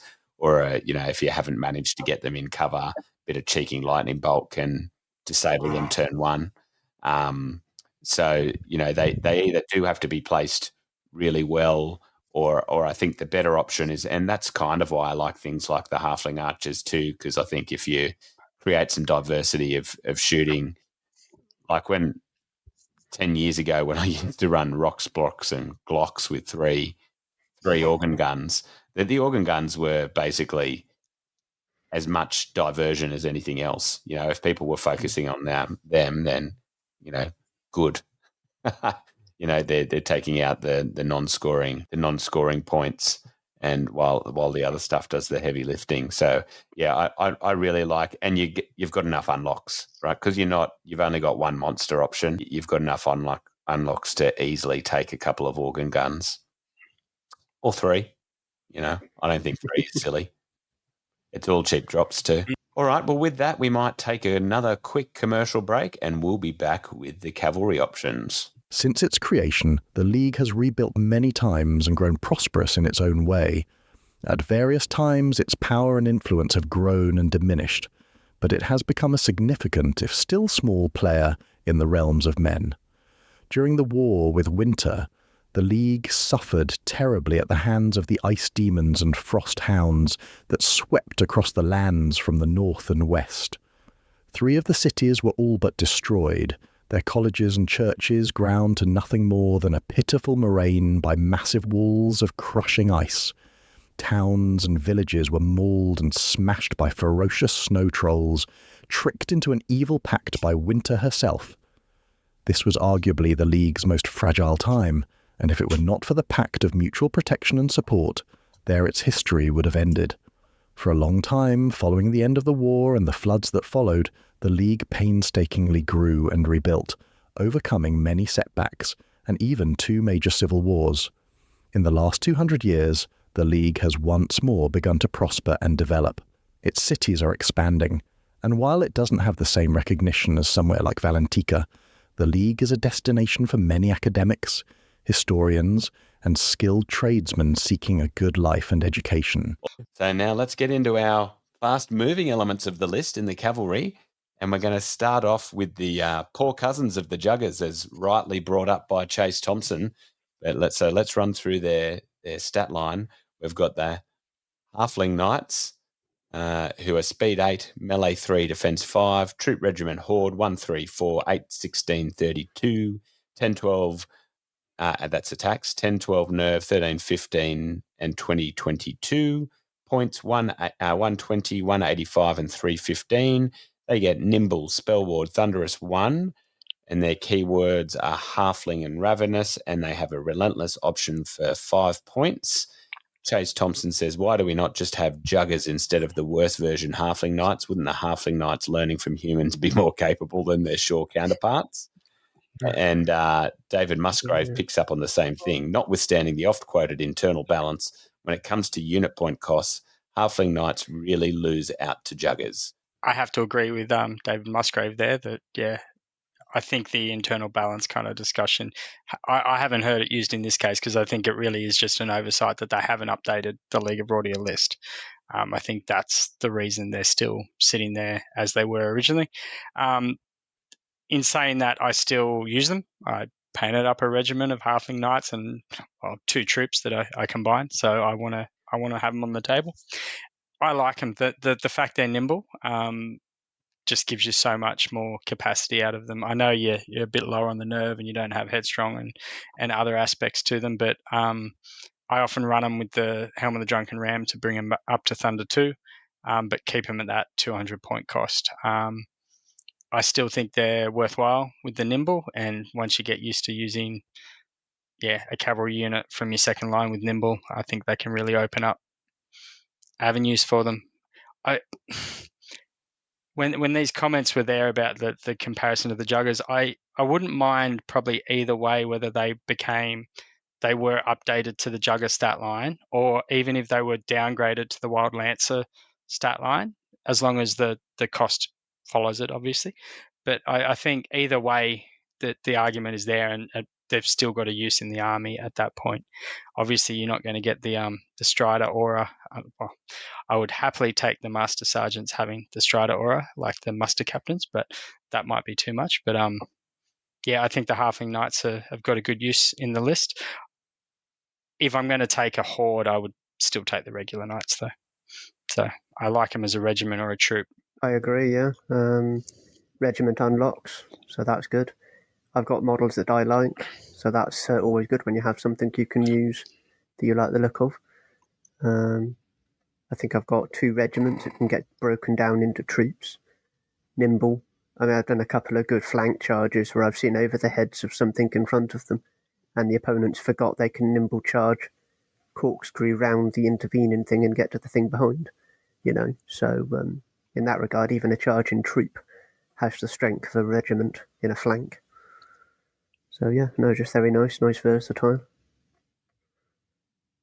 I totally agree with you, Jeremy. I don't think it's internal balance that's made these guys POV. Like it's totally oversight. It's 10 points getting you Thunderous 2 in the regular list is just so much better. And I don't think there's anything here that would throw off the internal balance by them being Thunder 2, because it's not like you got tons of other nimble options that make it, into this dirty flying cavalry fast list. that no one can catch. So, and particularly when you don't have a sorcerer, Well, So and they go to Thunder 2, Thunder Charge 2, and Iron Resolve as well, which for the Juggers, that's for 5 points. Like, when you're talking a regiment, like, it's just, it is a big change. We may as well talk about the Knights now. I just think it comes down, I think, to whether you want the nimble or something a bit more resilient, right? We'll go over the Knights. I think speed 8, melee 3, defense 5, troop regiment or horde 8, 16, 32, 11, 13, 14, 16, 21, 23, 125, 190, 325 points. So you don't get the nimble, but you do get headstrong and you get an extra thunder point. You've got human and knight, and the knight being relevant later in the list, plus the option of indomitable will. I just think, unless you really want the nimble, I just think knights are better in this list as a whole. Yeah, definitely. Which is unfortunate. I know lots of people, like you might have heard on the Green Lady review, Luke poo-pooed Hordes of Knights. Man, I love Hordes of Knights. I just cannot resist Hordes of Knights in a list, even though I totally agree that good players often just make sure that they do nothing all game. But also I think there's an argument, particularly with rally and like a bit of life leech and a little bit of heal in this list, that Hordes of Knights can actually function really well as a distracting anvil. So if you've got other stuff doing the list, because at defense 5, they do take quite a bit of hurt, but and in the halfling standalone list, I've been playing with multiple nimble Hordes of Knights, which I like doing. But they're certainly not they're I was going to say they're not the heavy hitters' choice. Hit hard if they do hit, but they're not the discerning general's choice, that's for sure.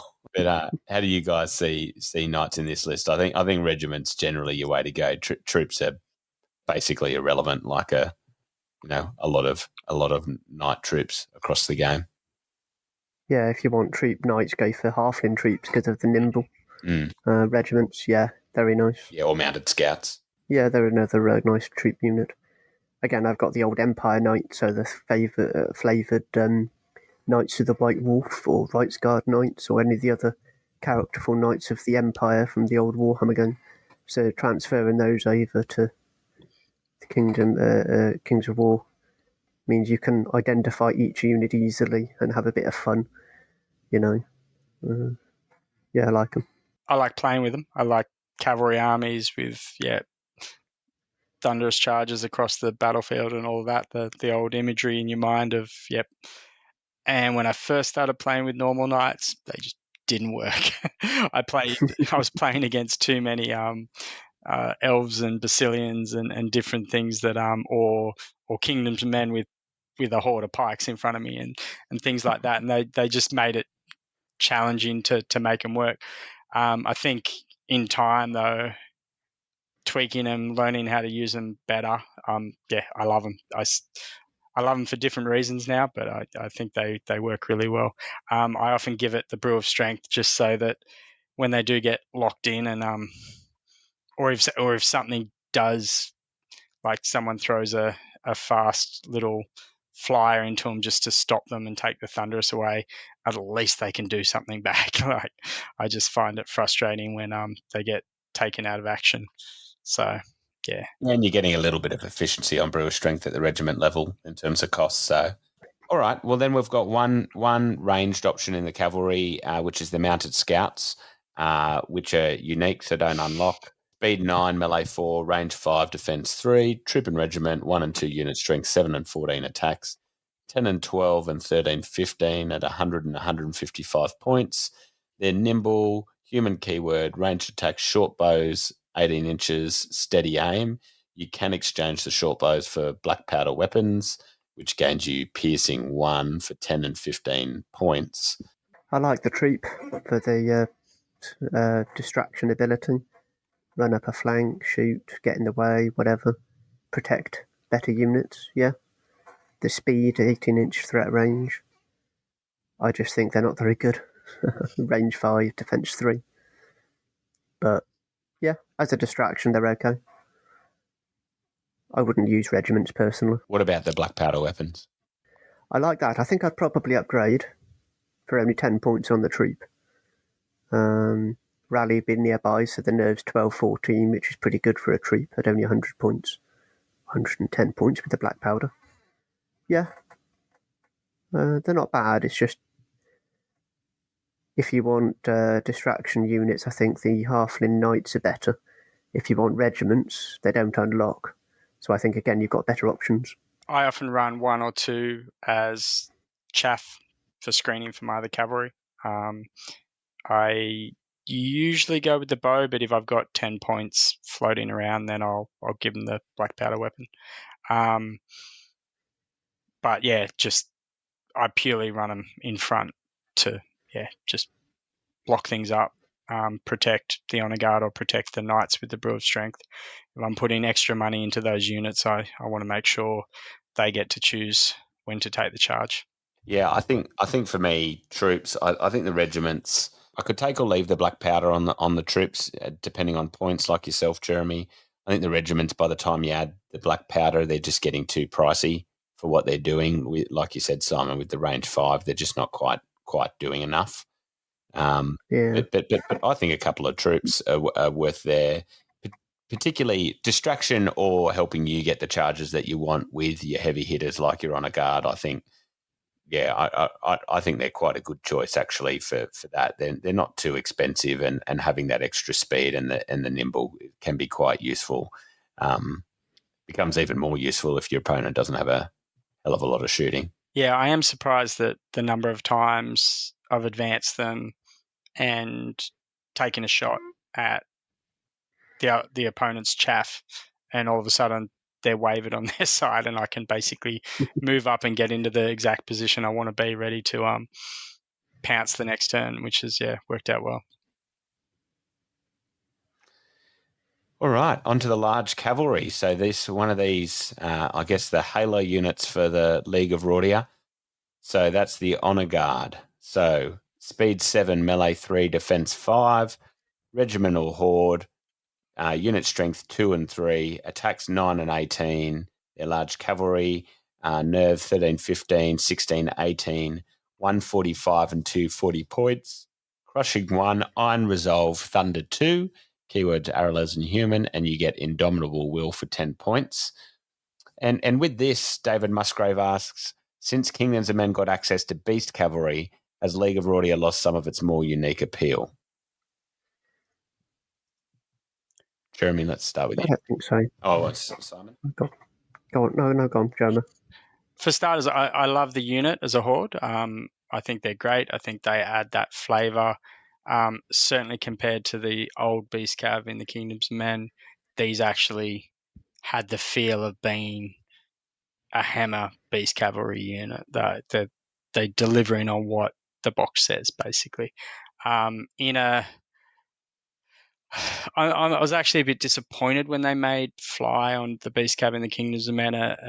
They can have it on as many units as you want. I felt I like the fact that the Honor Guard running in League of Rhordia, they are what they are. They're not another Drakon, Scorchwing, Frostclaws. Like, everyone seems to be getting these flying large cav units now, and I like the fact these are ground-based cavalry, which ties in with what the army is. In my mind, you've got your infantry, your ranged, and you got your cavalry units. And yes, they're a harder hitting version of that compared to your standard knights, but I like that fact for the theme of the army and so forth. Yes, horde with indomitable will. There's your 250. That pretty much goes into every list that isn't ambush. Yep. I agree with Jeremy. Yeah. I have run 2 sometimes, but generally I just have 1, just because of that speed 7. Like, I find I need something. They're a second wave for me. I used to put them out front too much, and they got taken off by being targeted. But as a second wave, I find that Iron Resolve, Radiance of Life floating around. They do often hang around. Simon, you said you agree? I agree, yeah, definitely. I've got 2 in my list almost every time.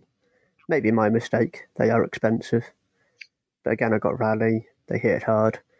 The speed 7 means they could get charged by the faster stuff. So as Jeremy said, all the other armies out there with faster things, speed 8, speed 10, fly, whatever.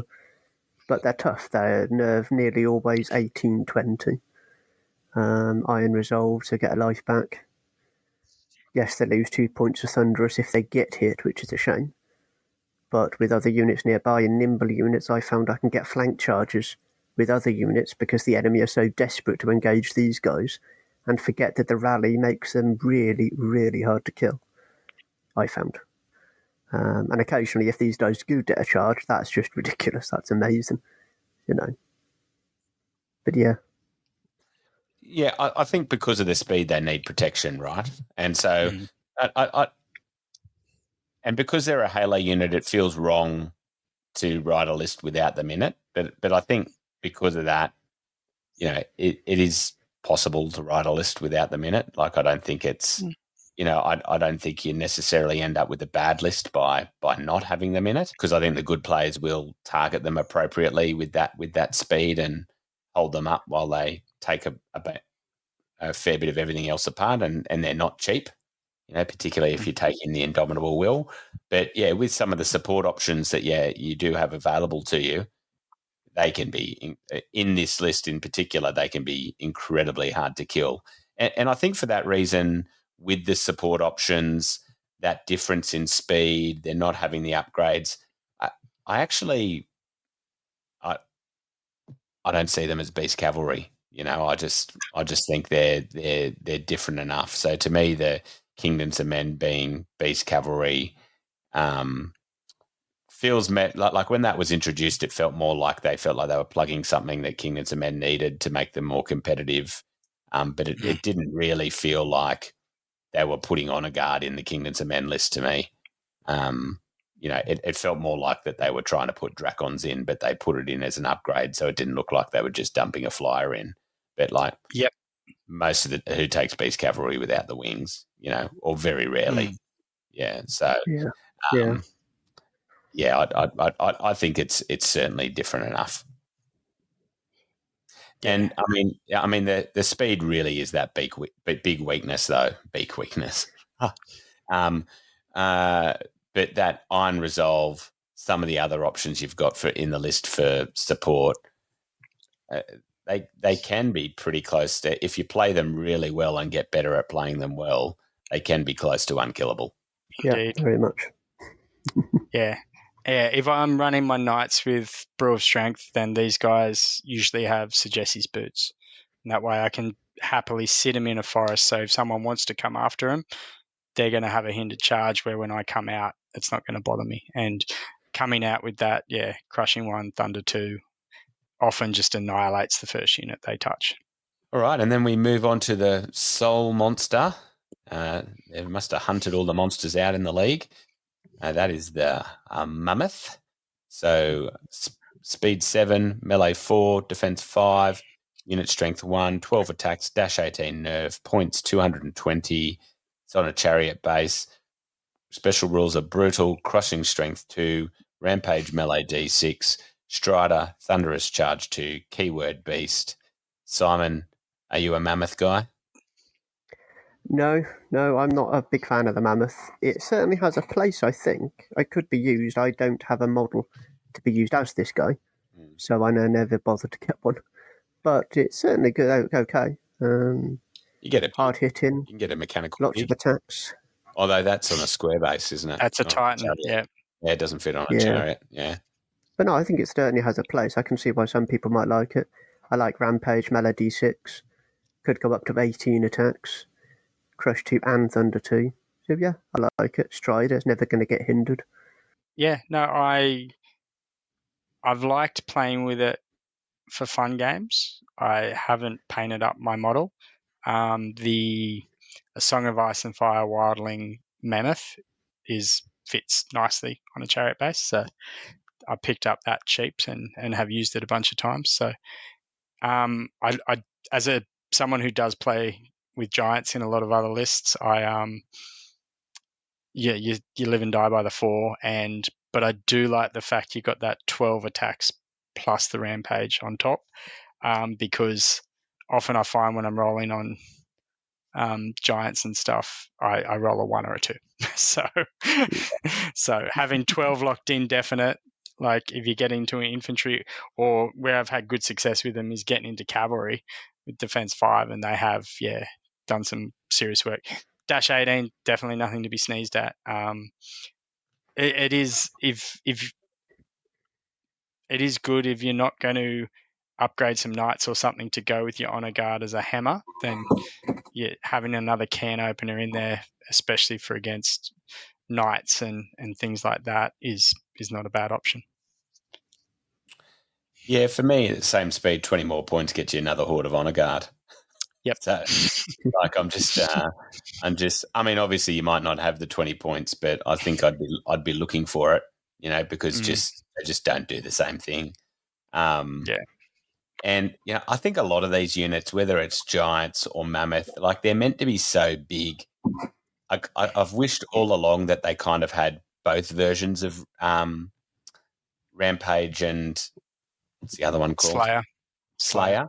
But you might have them in varying amounts. D6 are one, D3 are the other, or something. Because I'm just like, they're meant to be so much bigger than anything else. I just kind of think that would make up for some of the. I mean, like you said, Jeremy, at least this guy doesn't have the variation in the D6. But yeah, I think that they're hitting on 4s just means, it can go from a can opener to basically snapping the bit off the easy open tin, right, and not being able to get it open at all when you hit on 4s. I want him to be good, but I just usually can't justify it. No, and let's be honest, he's no big deal. So you give me big deal every day of the week. Okay, that's the first 3 courses of the list done, and now we're on to the characters. Which, we've got some good variety here, but unlike other lists, we don't have 32 character options to get through.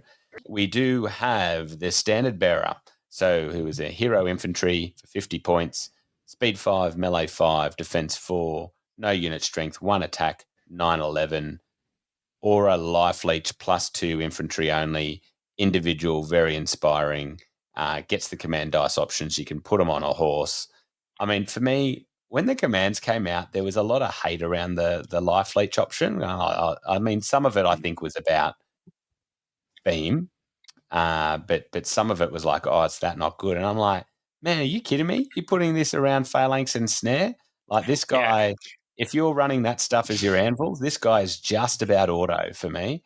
That's the difference between having especially the Dogs of War units available and then backed up by this. Like it's works nice. I like it.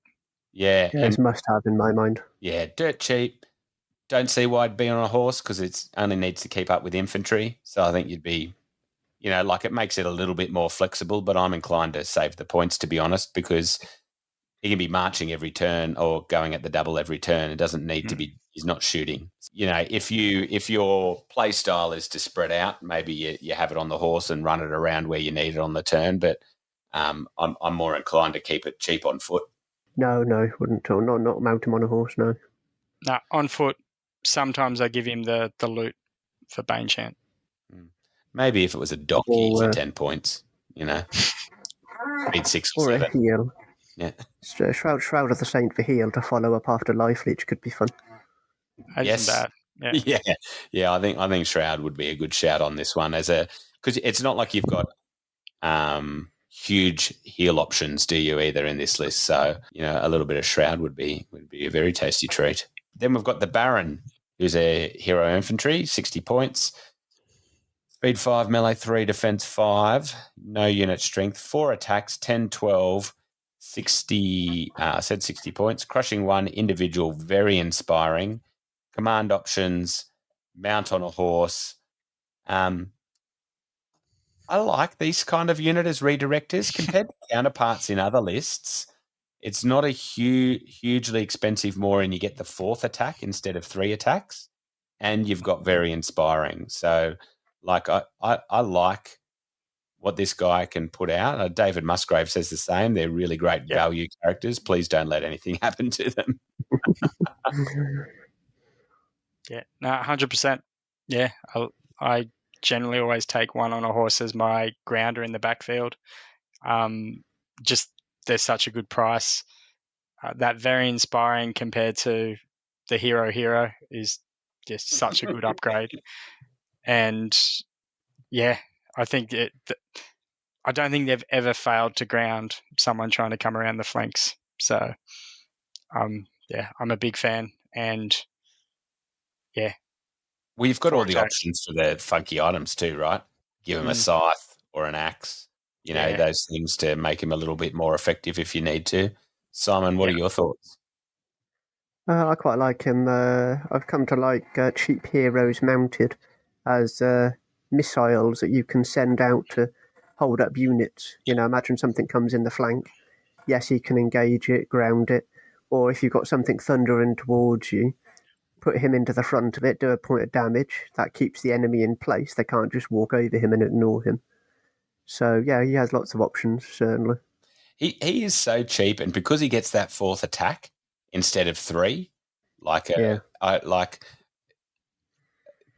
think you'd be wrong to take 2 or 3, to be honest. Definitely. And Definitely. with the 9-inch inspiring bubble with the very inspiring, you might not need a 4th inspiring if you didn't want it, and you almost, depends how you're using them, but you're covering your entire army with inspiring bubbles, that's for sure.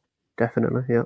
Yeah, I usually give him Blade of Slashing just to try and make sure those 4 attacks come through, and I think that has saved me once or twice in actually getting the wound, because it is only that crash one, and often you get something coming around and it's a defense 5, so you just got to make sure of it. But yeah, definitely used him as a missile as well. Yeah, great unit for the price. And you still get the discounted horse too, compared to something like the Duke. So 25 versus 35. Yeah, the difference, yeah, well, I'll let you go through the Duke first, but the difference is phenomenal. Yeah, so let's move on to the Duke. So another infantry hero, speed 5, melee 3, defense 5, no unit strength, 5 attacks, 12, 14 nerve, 85 points. Crushing strength 1, individual mighty, very inspiring. Keywords human. Command dice options, mount on a horse for 35, rallying 1 for knights only for 15. You can go to a 2-handed weapon to go to crushing 2. Simon, thoughts on the Duke? Not a fan of the Duke after the Baron. 1 extra attack. His stats are all the same, nerve slightly higher. I don't think he gains enough for the extra 20 points. And the horse is 10 more points than it is for the Duke, which is for the Baron. Which is a weird one. So, I suppose if you take him with Rally and accompany the Knights, he's okay. But I just think he's a bit too expensive and doesn't gain enough over the Baron. I think it's 40 or 45 point difference for 1 attack and 2 nerve is not worth picking him up over the Baron in my mind. The Rally one, being Knights only, I'm not running multiple units of Knights usually. I suppose if you were running the Horde and you wanted to keep the Battle Shrine on the other side with the infantry and this guy on the other flank, he's worthwhile. But at that point, if I'm that keen to do something along those lines, I'm probably running the Duke of Hechtrenberg in that regard instead. He just doesn't do anything as good as the others around him. I think I took him once thinking that Rally one was going to be amazing, and I think it was a day that my Knights just didn't perform. So I was like, yeah, no, it's a waste of money. Stick with the Baron. Didn't use their lances to full effect. Nope. Poor old Daisy, for me, I think he definitely gets left behind. I think if you're paying 15 points for the Rally one and then it's 100 points, I think you're investing too much in your foot guard if you're not putting him on a horse. Like at that point, he's not keeping up with your mounted knights. And by the time you put him on a horse to keep up with your mounted knights, you're at 135 points. And I just think, you're just peeing into the wind at that point. It's just it's just not giving you value for money compared to your other options. And if you're taking 2 hordes of foot guard, I know where I'm putting the Battle Shrine. Like it's with those 2 hordes of foot guard. Like it's not off to the. Yeah, exactly. And because the Battle Shrine is rallying anything, right? It's you're better off just having it, and having it centered up. So yeah. I think if they gave like the honor guard knight, then I might be more tempted. But again, I'm still looking at the Duke of the Baron of Duke of Hetchenberg instead, or maybe the halfling knights. Like at the moment in this list, it's only affecting the human knights and the foot guard. That's it. Not enough impact. And then the Halfling Master Sergeant for 55 points, speed 5, melee 3, defense 5, attacks 3, 10, 12, 55 points. So only 5 points less than the Baron. You get the command options. You can get it relentless for 5 points. Ranged attack 4+ with a bow 18 inches for 10. Gain scout without a mount for 5 points. You can do the loyalist standard, which gains aura spell ward for 15 points. You can only take one of those. And for some reason, this little guy doesn't like going with his brethren on a dog, but you can mount it on a war pony for speed 8 and hero, and changing it to hero cav height 3 for 25 points. I mean, it's the 3 versus 4, that I alluded to before that makes the Baron so good. But, depending on your meta, spell ward's a damn good rule, and I think given that he's inspiring, I don't think it's a bad choice if you're giving a spell ward aura and a mount. So what's that then? That's still sub 100 points for something that's a chance of grounding things and can be a bit of a command caddy for dice if you needed it to be. I mean, it's certainly, unless I'm coming up against spells all the time, I don't think it's going to be nowhere near the first thing in my list, but I don't think he's a bad option. Yeah, agree. I haven't played enough. I think I've come in kind of towards the end of like the ogre, lightning bolt spam, and different metas like that I haven't had to face. So for me, the spell word, I had grand schemes that I was going to use the spell word and it was going to be amazing and things and may come into play once or twice in a game and just doesn't cut it in the end. So I played around with him for a bit thinking I would eventually go for the formation, but at the end of the day, he hasn't made it into my list as an individual on his own. I've used him a little bit. I've used him a tad. It's got a few variety of options, which I like. It's not just a single boring use. You've got so many different things you can do. I like giving him a ranged attack, 4 shots, 3 shots. Anything that's an individual and can scout, I quite like the look of, because he can run up and get into interesting positions. Somebody suggested giving one of them the wings of the honey maze, so you can do a 20-inch scout move, and then if you go first, that opens up a whole world of options, which can be quite fun. Obviously, that means separating him from the army, but the other option, is the standard for spell ward and so on. So I think he's okay, and I think he's cheap enough and still an inspirer. That means if he doesn't necessarily fulfill his role, he's not wasted, He's not like a 130-point Duke that's essentially just a glorified banner bearer. This guy, even tooled up a little bit, is still well under 100. So yeah, do you think the scout's that useful when he's speed 5?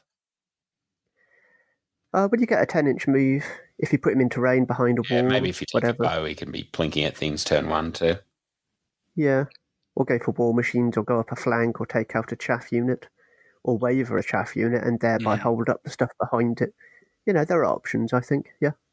And then we have the only spellcaster in the list, which you might not take if you're taking the spell ward bubble on the last one. Or you might just have to play it, better than Dave Fanning would. And so the wizard, you've got speed 5, melee 5, defense 4, no unit strength, 1 attack, 10, 12 points, base of 10 or 12 nerve, base of 30 points. Mount on a horse for speed 8 for 25 points, or a peg for fly and nimble to speed 10 and large cav for 35 points. Heal 3, Wind Blast 5, Lightning Bolt 3, Fireball 6, Bane Chant 2. They are all 20-point options. You've got your knowledgeable and your typical things. I think it's a shame now with all these options that most spellcasters in the game feel pretty much the same to me in terms of being able to load them out. I'm interested in what you guys think of these. Like, I feel like in the Kingdoms of Men list, a wizard on peg or two is almost mandatory, but I don't think it's so much in Rhordia. Like, I still like the safety of one with Banechan and a Conjurer's Staff and give it a second spell to be doing something. But I think it feels like you can do without a little bit better, probably because of the Honor Guard and things being such heavy hitters. What do you think, Simon? I like the wizard. I nearly always have one or two. Yeah. One on foot or horse with, like you said, Banechant following the main stuff that needs to be Banechanted. But I really like the mount on Pegasus. Because of its unit strength, it's only 10 more points than the horse. It's fast. It can hold objectives. It's just all told, I think, really, really good, The speed means it can get to somewhere funky to do some nasty spells from an unexpected angle. Be it Mind Fog on a war machine that you didn't think was targetable, or a lightning bolt on a damaged unit to kill it, while you're holding an objective. I think is a great combo. I'm a big fan. It's probably one of the things that has fluctuated the most in my list as well, with what spells to load them out with and so forth. I think at some point I picked up a few wizards on foot and wizards on horses, so I was really keen to utilize a bunch of battle wizards and support my line and so forth. And I've tried on foot and I've tried on mounts. I've probably settled that I'm only going to do that plus one on a Pegasus. The one on the Pegasus has just won me too many battles with getting to the right objective or or just playing keep away with a unit that just drags it out of the fight for a turn or two at the end, and then they jump over and land on an objective or land in a quadrant and so forth. So yeah, I love the versatility of them. I've run them with pretty much all the spells, the standard ones, and in more recent times running around with a lot more Mind Fog and Hex as well nowadays. But depending on if I know roughly what I'm probably going to be facing at different times, to start with, it was very much Banechant and Lightning Bolt, and as time's gone on, I've mixed up a bit more. After playing Northern Alliance for this year, I'd probably be even tempted to throw Heal on one in the backfield occasionally, just to really help keep those Dogs of War units alive for a bit longer period. But that wouldn't be with the Pegasus. That'd be probably on foot following the infantry. Yeah. I mean, for me, it's usually Heal with the Banechant as the second option. Yeah, definitely. I mean, I think in these characters is where kind of some of the real neglect of the list over the last couple of years stands out. Like the Halfling Sergeant being on a war pony than an aralez.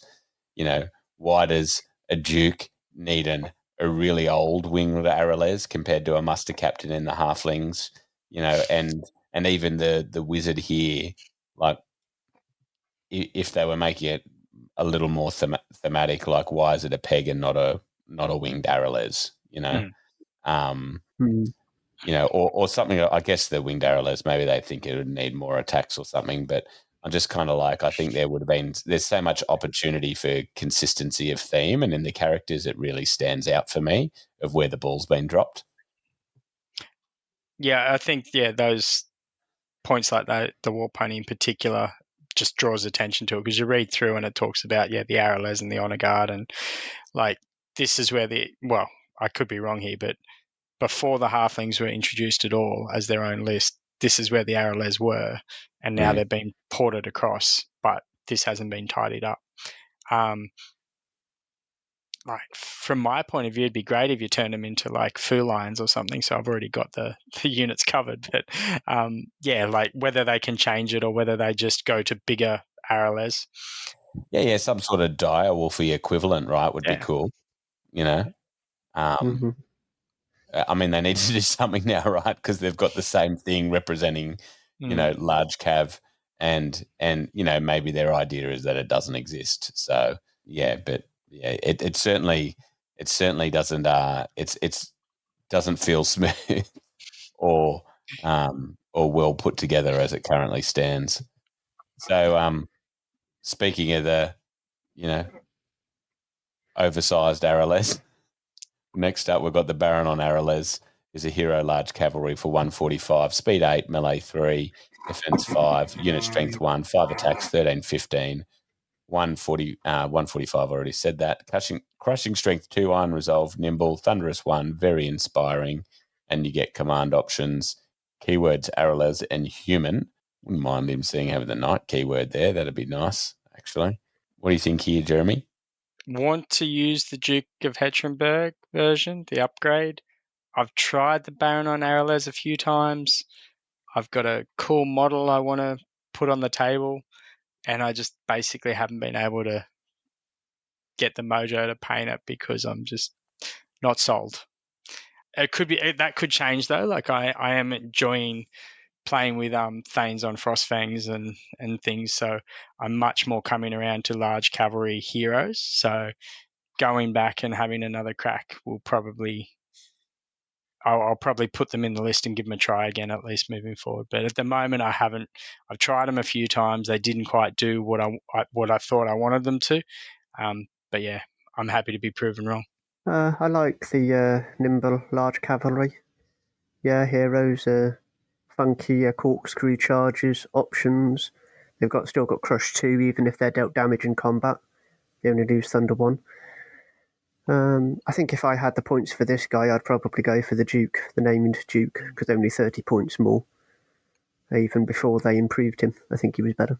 And if I had a second hero, obviously, yeah, very nice. But there are better options, I think, for a second inspiring fighty hero.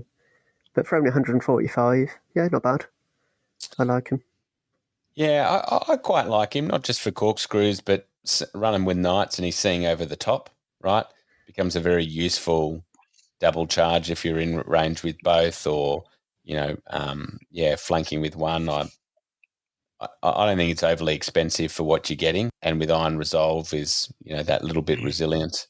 The very inspiring makes so many of these characters just that little bit more valuable than in other lists. Yeah.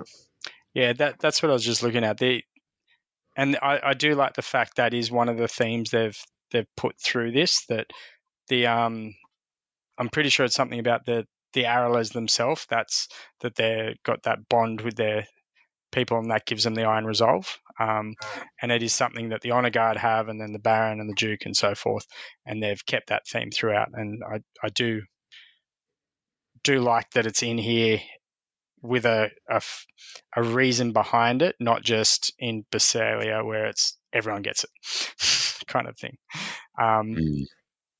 Yeah, I don't know. I with that's my got theme too, Jeremy. That's the divine right. It is the divine right of mighty Basilia. Maybe that's my my religious leanings coming through with my opinion on that. But yeah, Iron Resolve and looking at this with the Thunderous Charge 1, I do like that comparing it to, say, a Thane on Frostfang, but that not ability, that 5 attacks is probably just 1 too low for me still. For that I do points agree, especially. A bit too low. Yeah, because you get 6, and sure, you don't get the Iron Resolve and the extra Thunderous, but you get 6 for 135 with the Thane, where you're adding... Yeah, it's 20-point difference for the Iron Resolve and Thunderous Charge 1. It's just getting a bit expensive for what it is. Yeah, well, while they're just, crossing over with whatever list with War Ponies and whatever, may as well just give it a Snow Fox. Yeah, that'd be fine. If we've got dogs, shouldn't we get Throwing Mastiffs as well while we're at it? We wish. Throwing aralez. Can you remember? Can you imagine? They toss their children out of their mouths.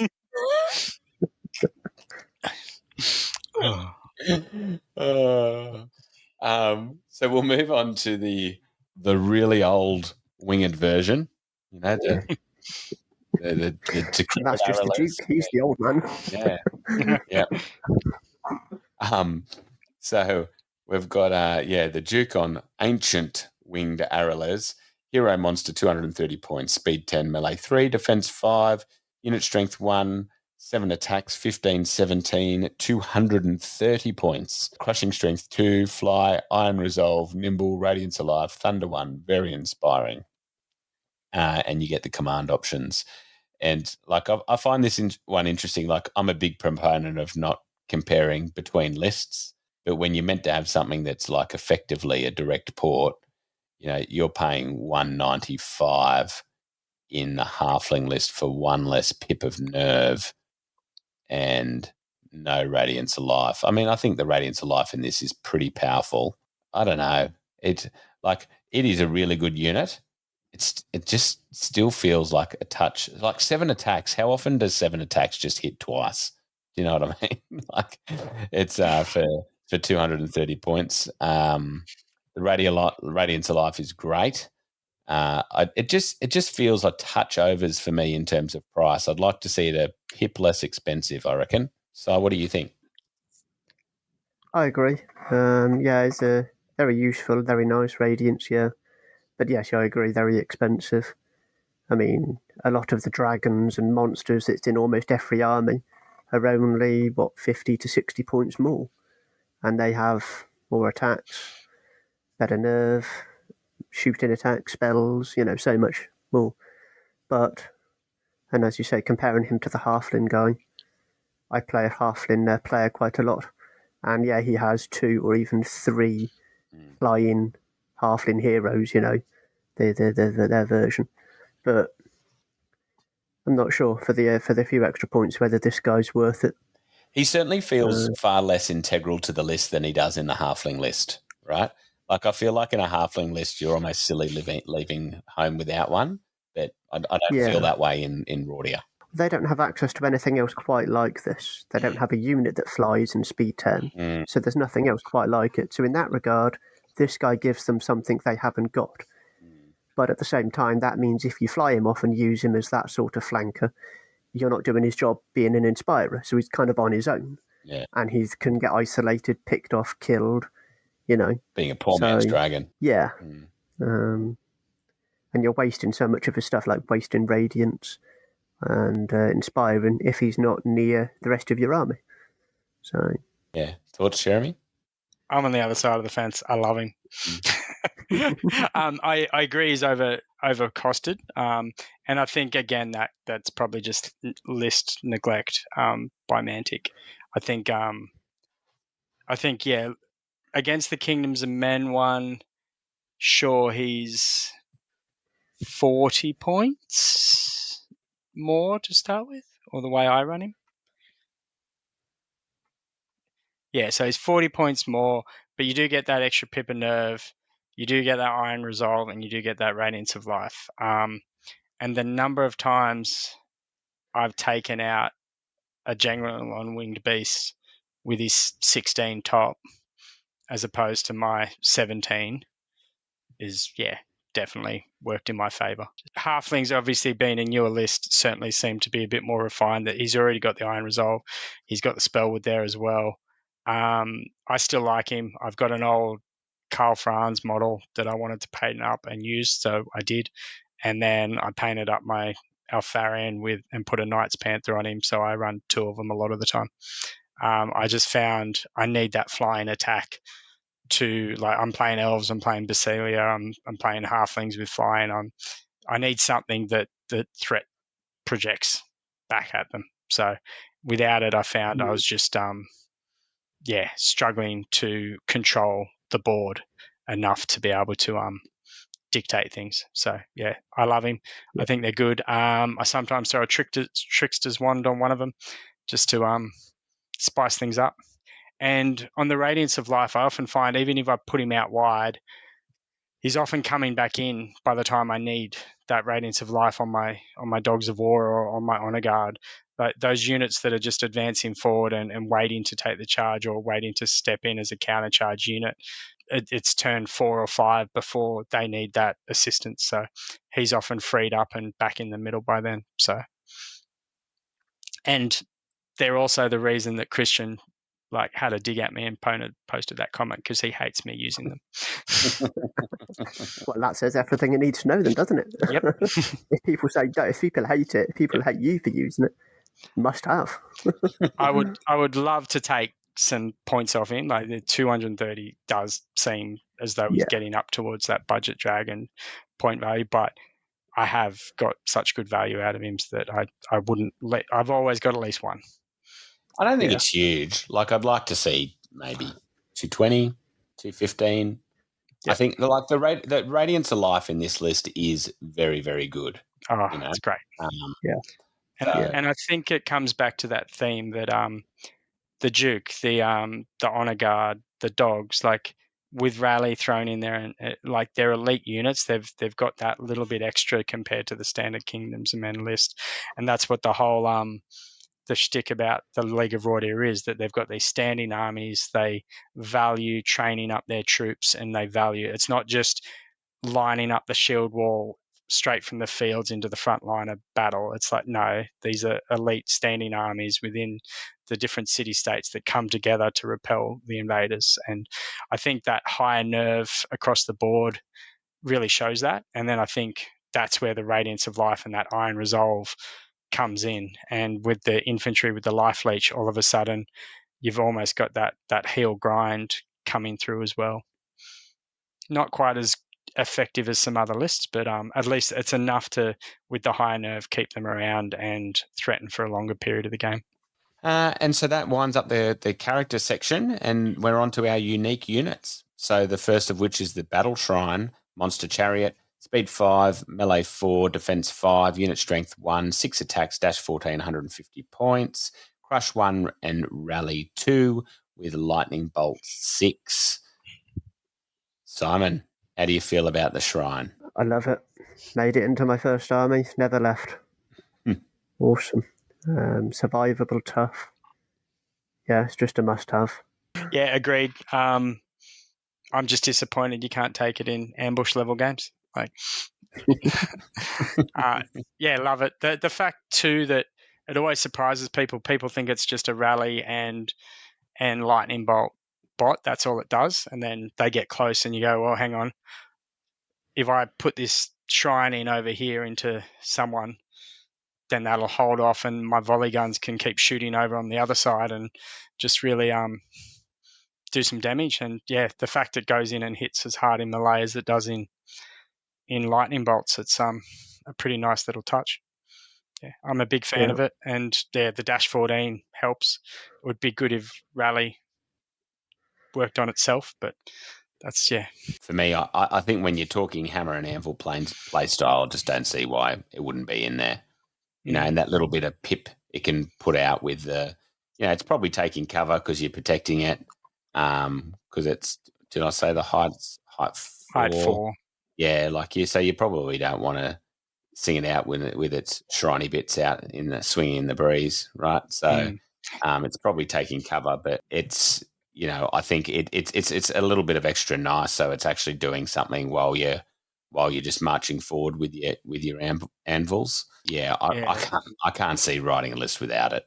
Yeah, I think that cover, it's the two-edged sword though with lightning bolt, that you're often shooting with cover as well because of it. So, which, hey, I'd rather it protected. It's worth its weight in gold. So, and then we've got the Duke of Hetrenberg, who's hero, large cavalry, 175 points, speed 8, melee 3, defense 5, 7 attacks, 14, 16, crushing 2, iron resolve, nimble, rallying 2, cav only, thunder 1, very inspiring. Command dice options.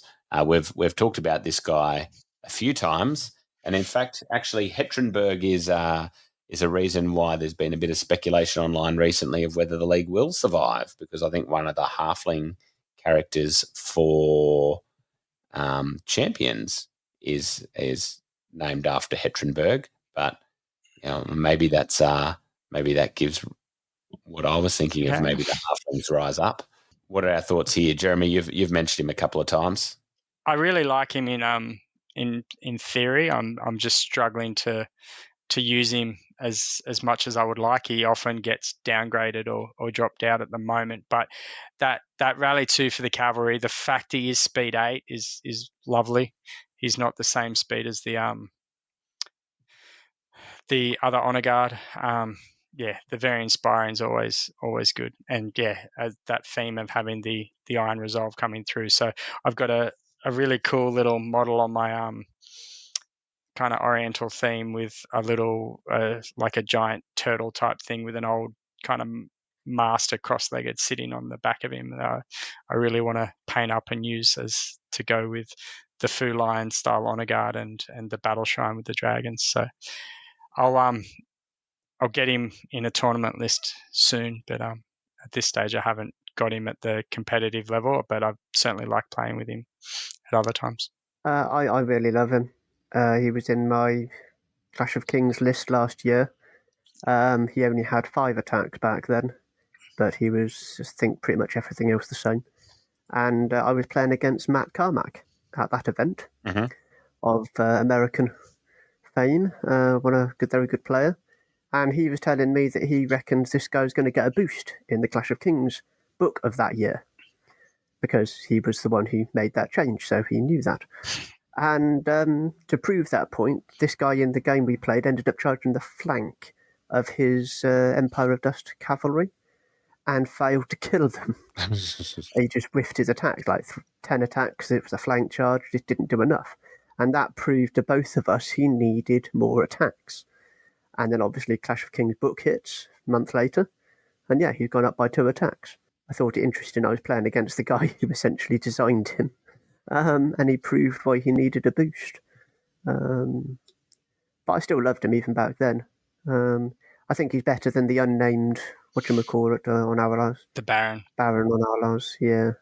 He's better than him for only a small number of points. So I'd say a must-have. Obviously, it's only any good if you have knights with a rally too. Yeah. Cavalry, sorry. Cavalry. Yeah, the fact it's cavalry. Yeah, good, because we both run halfling cavalry as well. That does come into play. Exactly. I just find that I often sit my cavalry on opposite sides of the field, so with my halflings and my other ones. So I think that's where I need to focus more on a cavalry flank and I did something like that at first as well. Yeah, I had my cavalry on different flanks, and then I looked at the Duke like, why did I put them on different flanks? So I changed. I learned. Which to me is another thing. Like, it's just another thing in the characters that doesn't quite feel right. Like, he's writing the same thing as the honor guard, but not boosting them. Like, I know you wouldn't want to boost them with Rally 2 necessarily, but like, say, make it knight instead of cavalry. You know, make this guy. No, I like the fact it does the halflings as well. But I think the halfling cav should have knight. You know, well, if that was the change, then I agree. Yeah. They are called halfling knights after all. He also boosts the mounted sergeants, don't forget, as being cavalry. Mounted scouts, yes. Yeah. Mounted scouts, yes. Yeah. Not just, and any hero or character that's nearby that is mounted on a mount can also be buffed by his rally. So there is that additional extra, you know. Which, like, imagine a cheap baron. Now suddenly get buffed up. I was running with the halfling sergeant, master sergeant. So I was try and give spell ward and the rally, and create a kind of moving flank that way. And it was a lot of points and wasn't quite getting the effect I wanted. So lastly, we have the formation, which Florence asks, is the formation S tier or is it Giga S tier? So let's go through this. Now, again, I don't know how many times I've said it. These formations would be a hell of a lot easier to interpret what's different about them if it actually said it in the thing instead of just putting the, like, it's just the most ludicrous way to put it in. I just have no idea. So, like, you just got to go through and figure out how they're different. So you get 2 hordes of braves, the loyalists, with headstrong, iron resolve, and spell ward. So what's different there? The iron resolve and the headstrong, right? So you're going correct. Yep. Then you get 2 troops of halfling knights for 125 points. They've all got Headstrong Iron Resolve, which is also, well, the Iron Resolve's not new for them. The Headstrong is. Nimble, Spell Ward, Thunderous Charge. So No, the Iron Resolve is new as well. Oh, right. Okay, yeah, because they're also worse than their halfling counterparts. Yes. Okay. Correct. Yeah. Yep. They should already have that, but they don't. Yeah. Yes. Yep. Okay. And then Master Sergeant, Aura Elite Melee Halfling only, Crushing 1, Headstrong, Individual, Inspiring, Iron Resolve, Spell Ward, and you get all the usual options that you could. So Tory Chambler, Master Sergeant, for 75 points. How do you guys think of this, and do you agree with Florence about the power of this formation? When I started the League of Rhordia list, part of my goal was to get the formation in there and get it working and playing with it. I really like it on paper. I really those bonuses to those units is really good. I haven't painted one horde of Braves yet, so I'm still short of actually getting them in onto the table for a tournament. But I have played around with it in practice, and I do enjoy it and I do like it. But I found it didn't really suit my playstyle. I've already got my anvils. I don't need kind of a tar pit anvil in the hordes, and I like that mixture of everything in my list. That this just took that 605 points. Like I was using the halfling knights as shields for my honor guard and my other knights, and that was to some pretty good effect and playing pretty well with it. But I think overall it was just too many points taken away from all the other toys I wanted to put in my list. I think much the same as Jeremy. I've never actually used this army, this faction, the formation, I should say. It's a huge number of points. It's probably one of the most expensive formations for any faction. And I'm not sure it's good enough, honestly. Most people that play this faction would already have things like the pikemen, the dogs of war, or some other unit that can hold up the enemy. So I'm not sure having hordes of braves is good enough. Obviously, if you didn't want the pikemen or any of the other units, then yeah, sure, the hordes are great. I've already got the troops of halfling knights, so from this formation, they would benefit, obviously. And the Master Sergeant is quite good. Elite melee aura for halflings. Obviously good if you've got lots and lots of halflings. Problem is this faction doesn't have a huge number of halflings. Certainly not infantry, and the cavalry are, as we've said, somewhat below par cavalry compared to the halfling faction itself. So it's a weird one. It's almost like they've buffed up the knights to what they should be before adding them to the faction, to the formation. The Iron Resolve, I kind of think they should already have that because of the halfling list. So it's weird you have to get it from the formation, which you have to pay for. So, yeah, no, not my favourite, I wouldn't think. Steve Hildrew did suggest I try the formation, and I looked at it long and hard, but I just couldn't make it fit with everything else I wanted, much like what Jeremy said, with all the other toys you might want to include. So I'm inclined to agree with you guys. Like, I know Florence is a far superior player to me, and also likes things in lists that maybe other people don't all the time. But like, I'm just kind of seeing, like, to me, I don't see exactly where you get the value. Like Simon said, you're paying for things that you'd get otherwise. Elite on, like, the Aura Elite, who cares on the melee 5 hordes? That's not what they're there for. So you're maybe going to get one reroll on the knight troops, who are there basically to be chaff. So, yes, they're nimble and things, and like ideally they're going into the flanks and stuff, but I'd prefer them cheaper, to be honest. Like, I don't think the Iron Resolve is going to be coming in that much, not for a troop, no. Not for a troop. So no. I just think against really good players, the formation will just start to fall apart a little bit more. If this was 2 regiments of knights and 1 horde of braves, I'd probably take it and give it a whirl. because that elite is now worthwhile on the knights, and 1 horde of braves is is usable and it's not a point suck that you're not going to actually implement on your battle plan. Yeah, to make the aura useful, you kind of have to buy units that aren't already in the formation. So you're paying 600 points, and then you've got to buy more, like knights. Yeah, you'd have at make least it another worthwhile. regiment of knights. Yeah. Yeah, certainly. The 2 hordes is just if you're going to run them as screens for something, then that's a lot of points to put in front where you've already got the shields that can take a hit on its own anyway.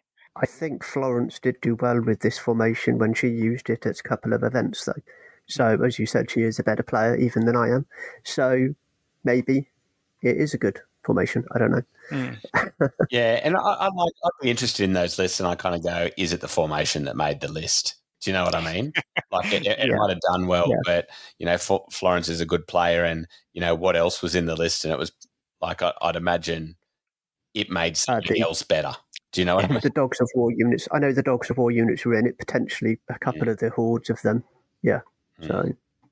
And if you're playing a very infantry heavy, flood the board kind of approach, then this makes sense. Like you've got Iron Resolve on your hordes that, like, if someone doesn't commit to taking them off because hey they're focused on the razors coming at their flank, then sure, something's going to go into these guys to hold them up. The Iron Resolve takes it off over the next couple of turns, and it might be a roadblock, but eventually your other elite units deal with their opponents and then move around and flanks and so forth. I always looked at it as I paint more of my halflings, I'm going to try it more, and work out. But I think it would involve changing my overall play style a bit to factor in more to being able to use it effectively. All right. Well, with that, we'll take a quick commercial break, and then we'll be back just with a few broad army things before we tidy up the show. Members of the League for well over 100 years, the Shires have become the breadbasket of Rhordia, and the loyalty, cunning and ingenuity of the halflings are highly valued by all League members. In the decades that have followed their joining, many of the states grew to have significant halfling populations, and their appearance became commonplace everywhere across the lands of the Alliance. However, in recent times there is disquiet in the Shires, and within the halls and boroughs of the Assembly, whispered conversations talk of seceding altogether. There is discontent due to the increasingly isolationist and nationalistic politics, and sentiment they believe is infecting the council and some of its more influential members. Strange new advisors have appeared in the courts of the barons, and some council sessions have expressed open admiration for the work of Lord Darvled, counter to the League's normal enlightened and progressive philosophies. Fewer and fewer halflings have been seen in recent times, as an informal migration back to the homelands has begun. While some voices on the council have raised alarm, the majority seem unconcerned, and little has been done to stem the tide. The Shires have abstained on most recent policy votes, and have, even more recently, stopped attending some council sessions altogether. All right, and we're back. So we're just going to go through a couple of questions around effective army composition. So Chase Thompson asks, do you ever make lists without the Battle Shrine, Honor Guard, Mounted Baron, and Baron on aralez's eye?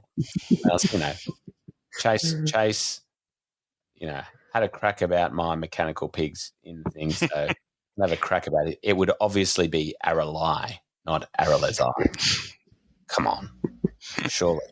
And if so, why would you do that to yourself? I think we've basically covered that. I mean, I think we all said Battle Shrine, auto, Honor Guard, almost auto, Mounted Barons, so good. It'd be the Baron on aralez. And then Chet Dudik, I've tried to build and play this list multiple times, and every time I find myself with 2 large nerve blocks with Rally +2. Is it possible to run this list without the Shrine and the Duke with his Rally 2? Well, Simon, what do you think there? Well, much the same as Chase to answer to Chase's question. It's possible to make a list without the rallies, but I think they're called Kingdoms of Men armies, and then you remind yourself you're playing Rhordia, and the whole point is to have those units. The Honor Guard, the Barons, the Rally, whatever. So, I mean, yes, it's possible to make a list. Whether that list is any good, or you'll then go back to the same list you had before, but had the rally in. So, no, I think if you want this army, this faction, I think it has to include the rally, the shrine, and all the other goodies. Yeah, I mean, he said, I think the shrine and the Duke. Again, I don't think you need both, Yeah. right? That's where I Well, disagree I a think the little both bit. is You can good. get away. Yeah. Yeah. I'd have both. Yeah. I mean, I've got both in the list I've written, but I don't think it's necessary. Yeah. Well, I don't have it in my current list. I was going to share later. So yeah, I've got the battle shrine. Yes, it's pretty much once I painted up a really cool model that I really love. It's been in there every game since, and the Duke that might change later. But at the moment, I've dabbled with him, but yeah, sat him to the side for a future project. Okay, and then we've got Florence, how to build an all-mounted Rhordia list. I actually think this is harder in Rhordia than, say, Kingdoms of Men or Halflings on their own. I think Halflings on their own is where if you include flyers mounted, it's a lot easier.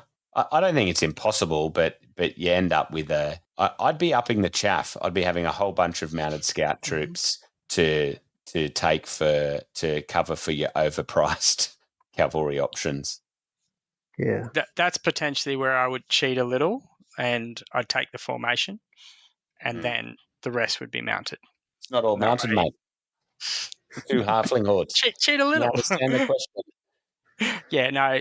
Well, you could the rally on the Duke, and then the special baron gives you potentially enough to make it work. But yes, I would be flooding with chaff options as well.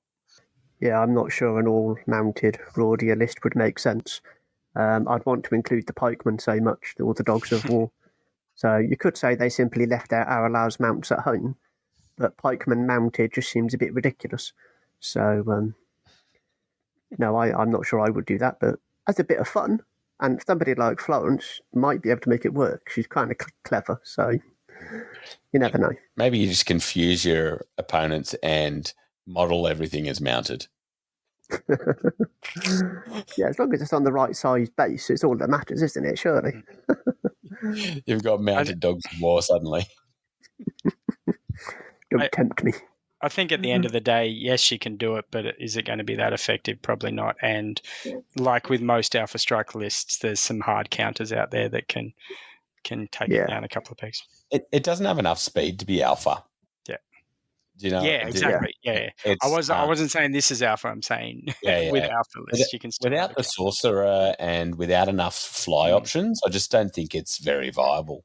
And when your halfling knights, are leaving home with only half their sauce, it's just it's a lot worse than halflings.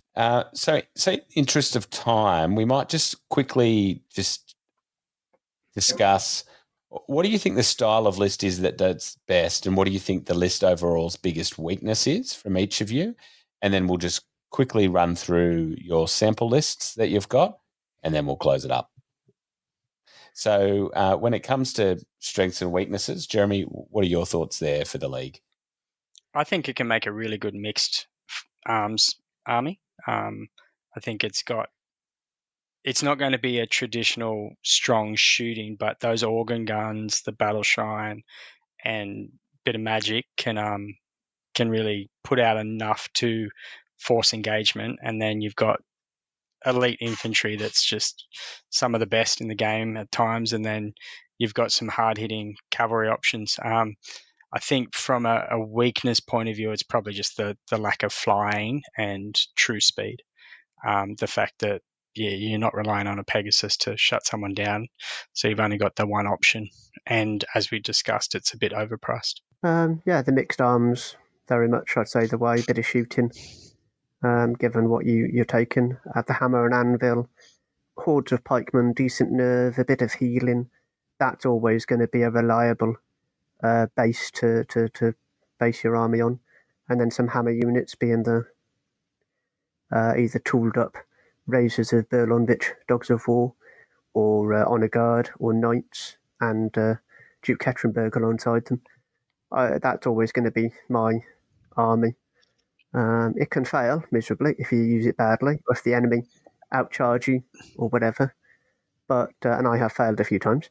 But it's also worked amazingly well if you can use it right. And the ensnare, the phalanx, the healing, that can be so tricky for an opponent to work their way through, you know. Their cavalry comes thundering towards you, or the dracons, or anything that can outcharge you. And suddenly they're facing phalanx ensnared units. It's like, panic, you know. So, but yeah, just fairly standard army, I'd say. For them is what you should do to make it work. Not too much of one thing, not too much of another, you know. Fairly balanced, I'd say. Yeah, and I think if you're playing on a reasonably terrain table as Kings is meant to be, you know, the phalanx and ensnare just gets even better, right? I think Exactly. Yeah. You know, I think there'd be an argument that they'd have some weaknesses against really heavy shooting. Before you can make your phalanx and ensnare relevant. Like in those options, there's less defense 5 options in those big blocks of nerve, I guess. But I think it does hammer and anvil kind of as well as anyone in the game as its primary play style. And like interestingly, in terms of a little bit of a weakness, it might be like against halflings or something like that can outrange it, nimble around it, and aeronauts to negate the phalanx and ensnare. You know, if someone was running 3 units of aeronauts or something, that could be a bit of a problem for some of those big blocks of nerves if you roll the dice right. You know, over all in all, I think yeah, that hammer and anvil style as a traditional play style is, yeah, I think it does it as well as anyone. So, Jeremy, you got a list for us? Tell us the points total and just briefly run through it. Yeah, this is a 2,300 point list that I took to our Spring Offensive tournament at the end of last year. It varies a little bit between my 2K and my 2,300, but yeah, I was pretty happy with the way this one performed. It had 3 wins for me, so I was pretty happy with the outcome. So it's got a regiment of the Halfling Braves. It's got a regiment of the Spear Phalanx with the Pikes and Indomitable Will. It's got the Dogs of War, the Shields of Hetrenberg with Indomitable Will and Hammer of Measured Force, giving that juicy ensnare and phalanx. It's got the Halfling Knights with the Helm of the Drunken Ram, just to get them back up to what a real knight regiment should do. It's got the Knights Regiment with the Indomitable Will and Brew of Strength, just to make them useful once they get tapped once. Then the Mounted Scouts, just a troop, just one of them in this list. Just this one's just with the short bows, just based on points. The Honor Guard as a horde, Indomitable Will and Sagessi's Boots of Striding. 2 volley guns to form my battery in the center. The Battle Shrine, usually not far away from it, so they can concentrate fire. The Baron on the horse with the Blade of Slashing, just to ground those pesky flyers. And then the Army Standard Bearer with the Loot of Insatiable Darkness for this one. And the Wizard on the Pegasus. In this tournament, I took him with Mind, Fog, and Hex, I think just because I was really tight on points to be able to just get those 2 spells in instead of 1. And then I took the double Duke on Ancient Winged aralez just to wreak some havoc in people's backfields. 460 points of old dog. Did the job. Yeah, I played. This was just when the new scenarios came out or were about to come out, and I think the TO had worked out some of what they were going to be, and we implemented them some early to give people a taste for what was coming. So I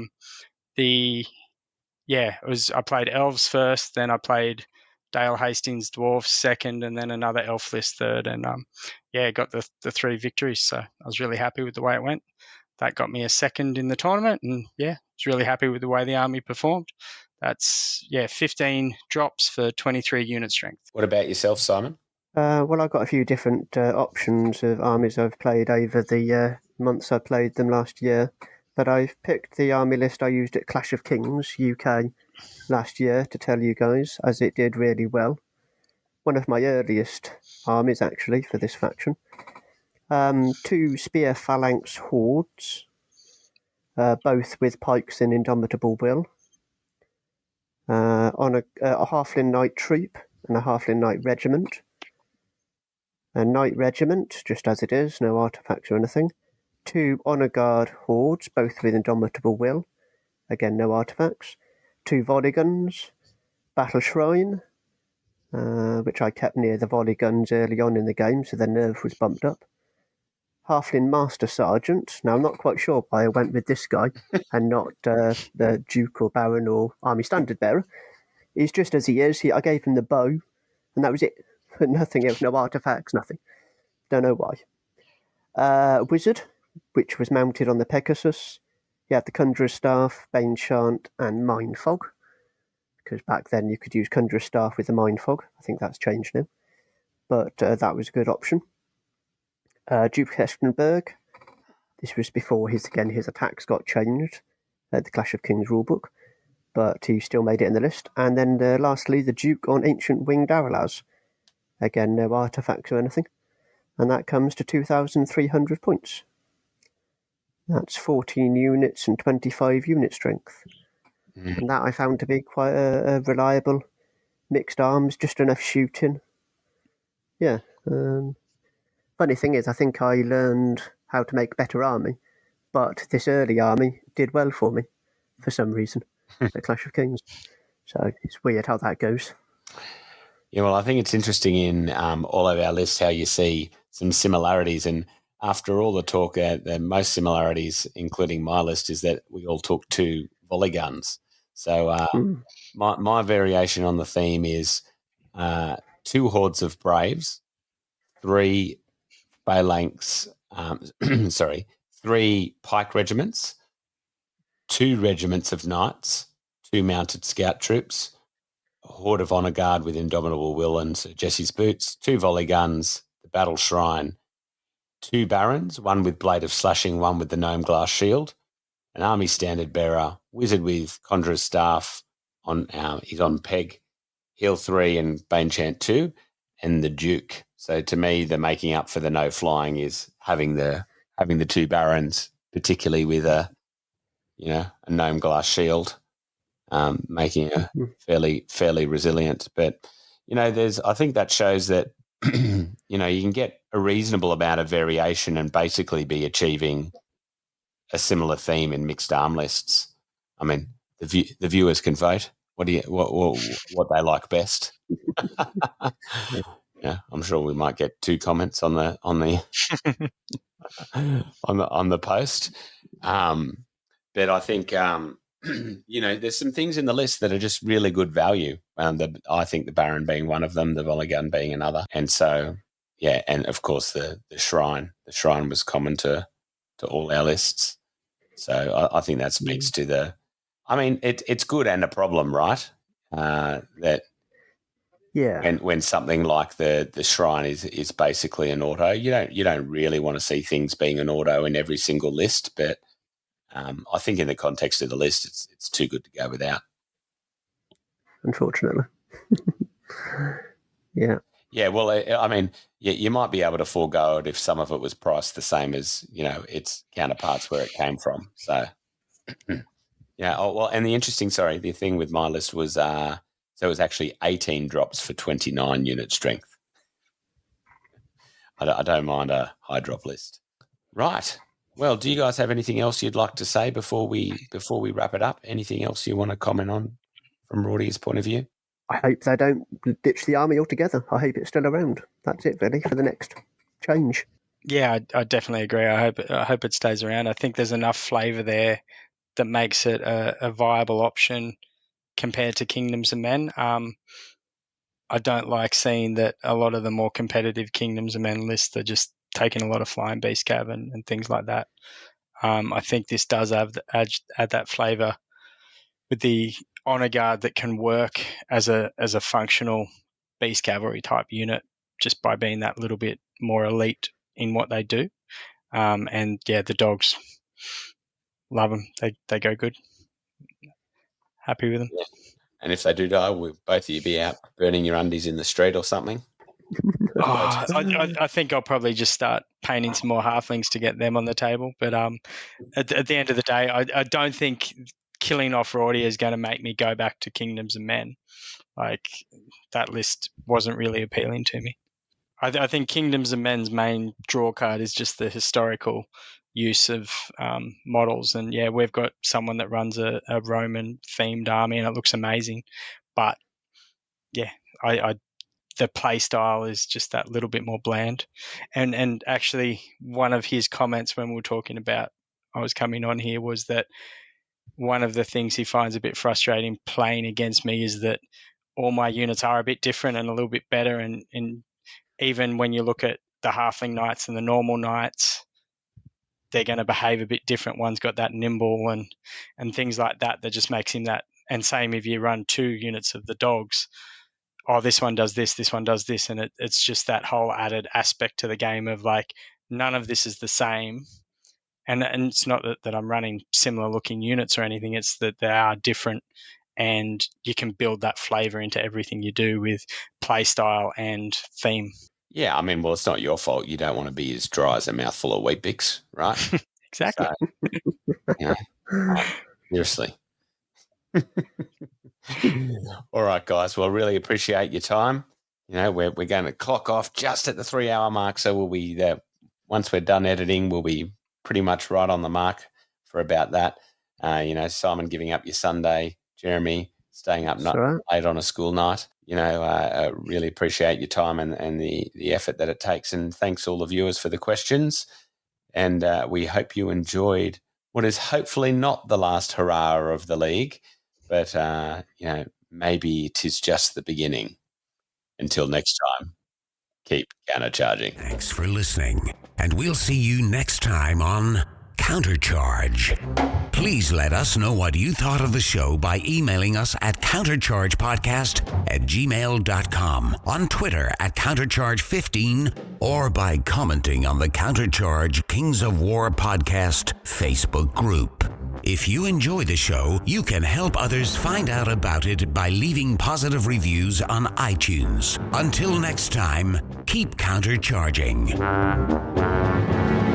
Music is a composition of Kevin MacLeod and is licensed under Creative Commons.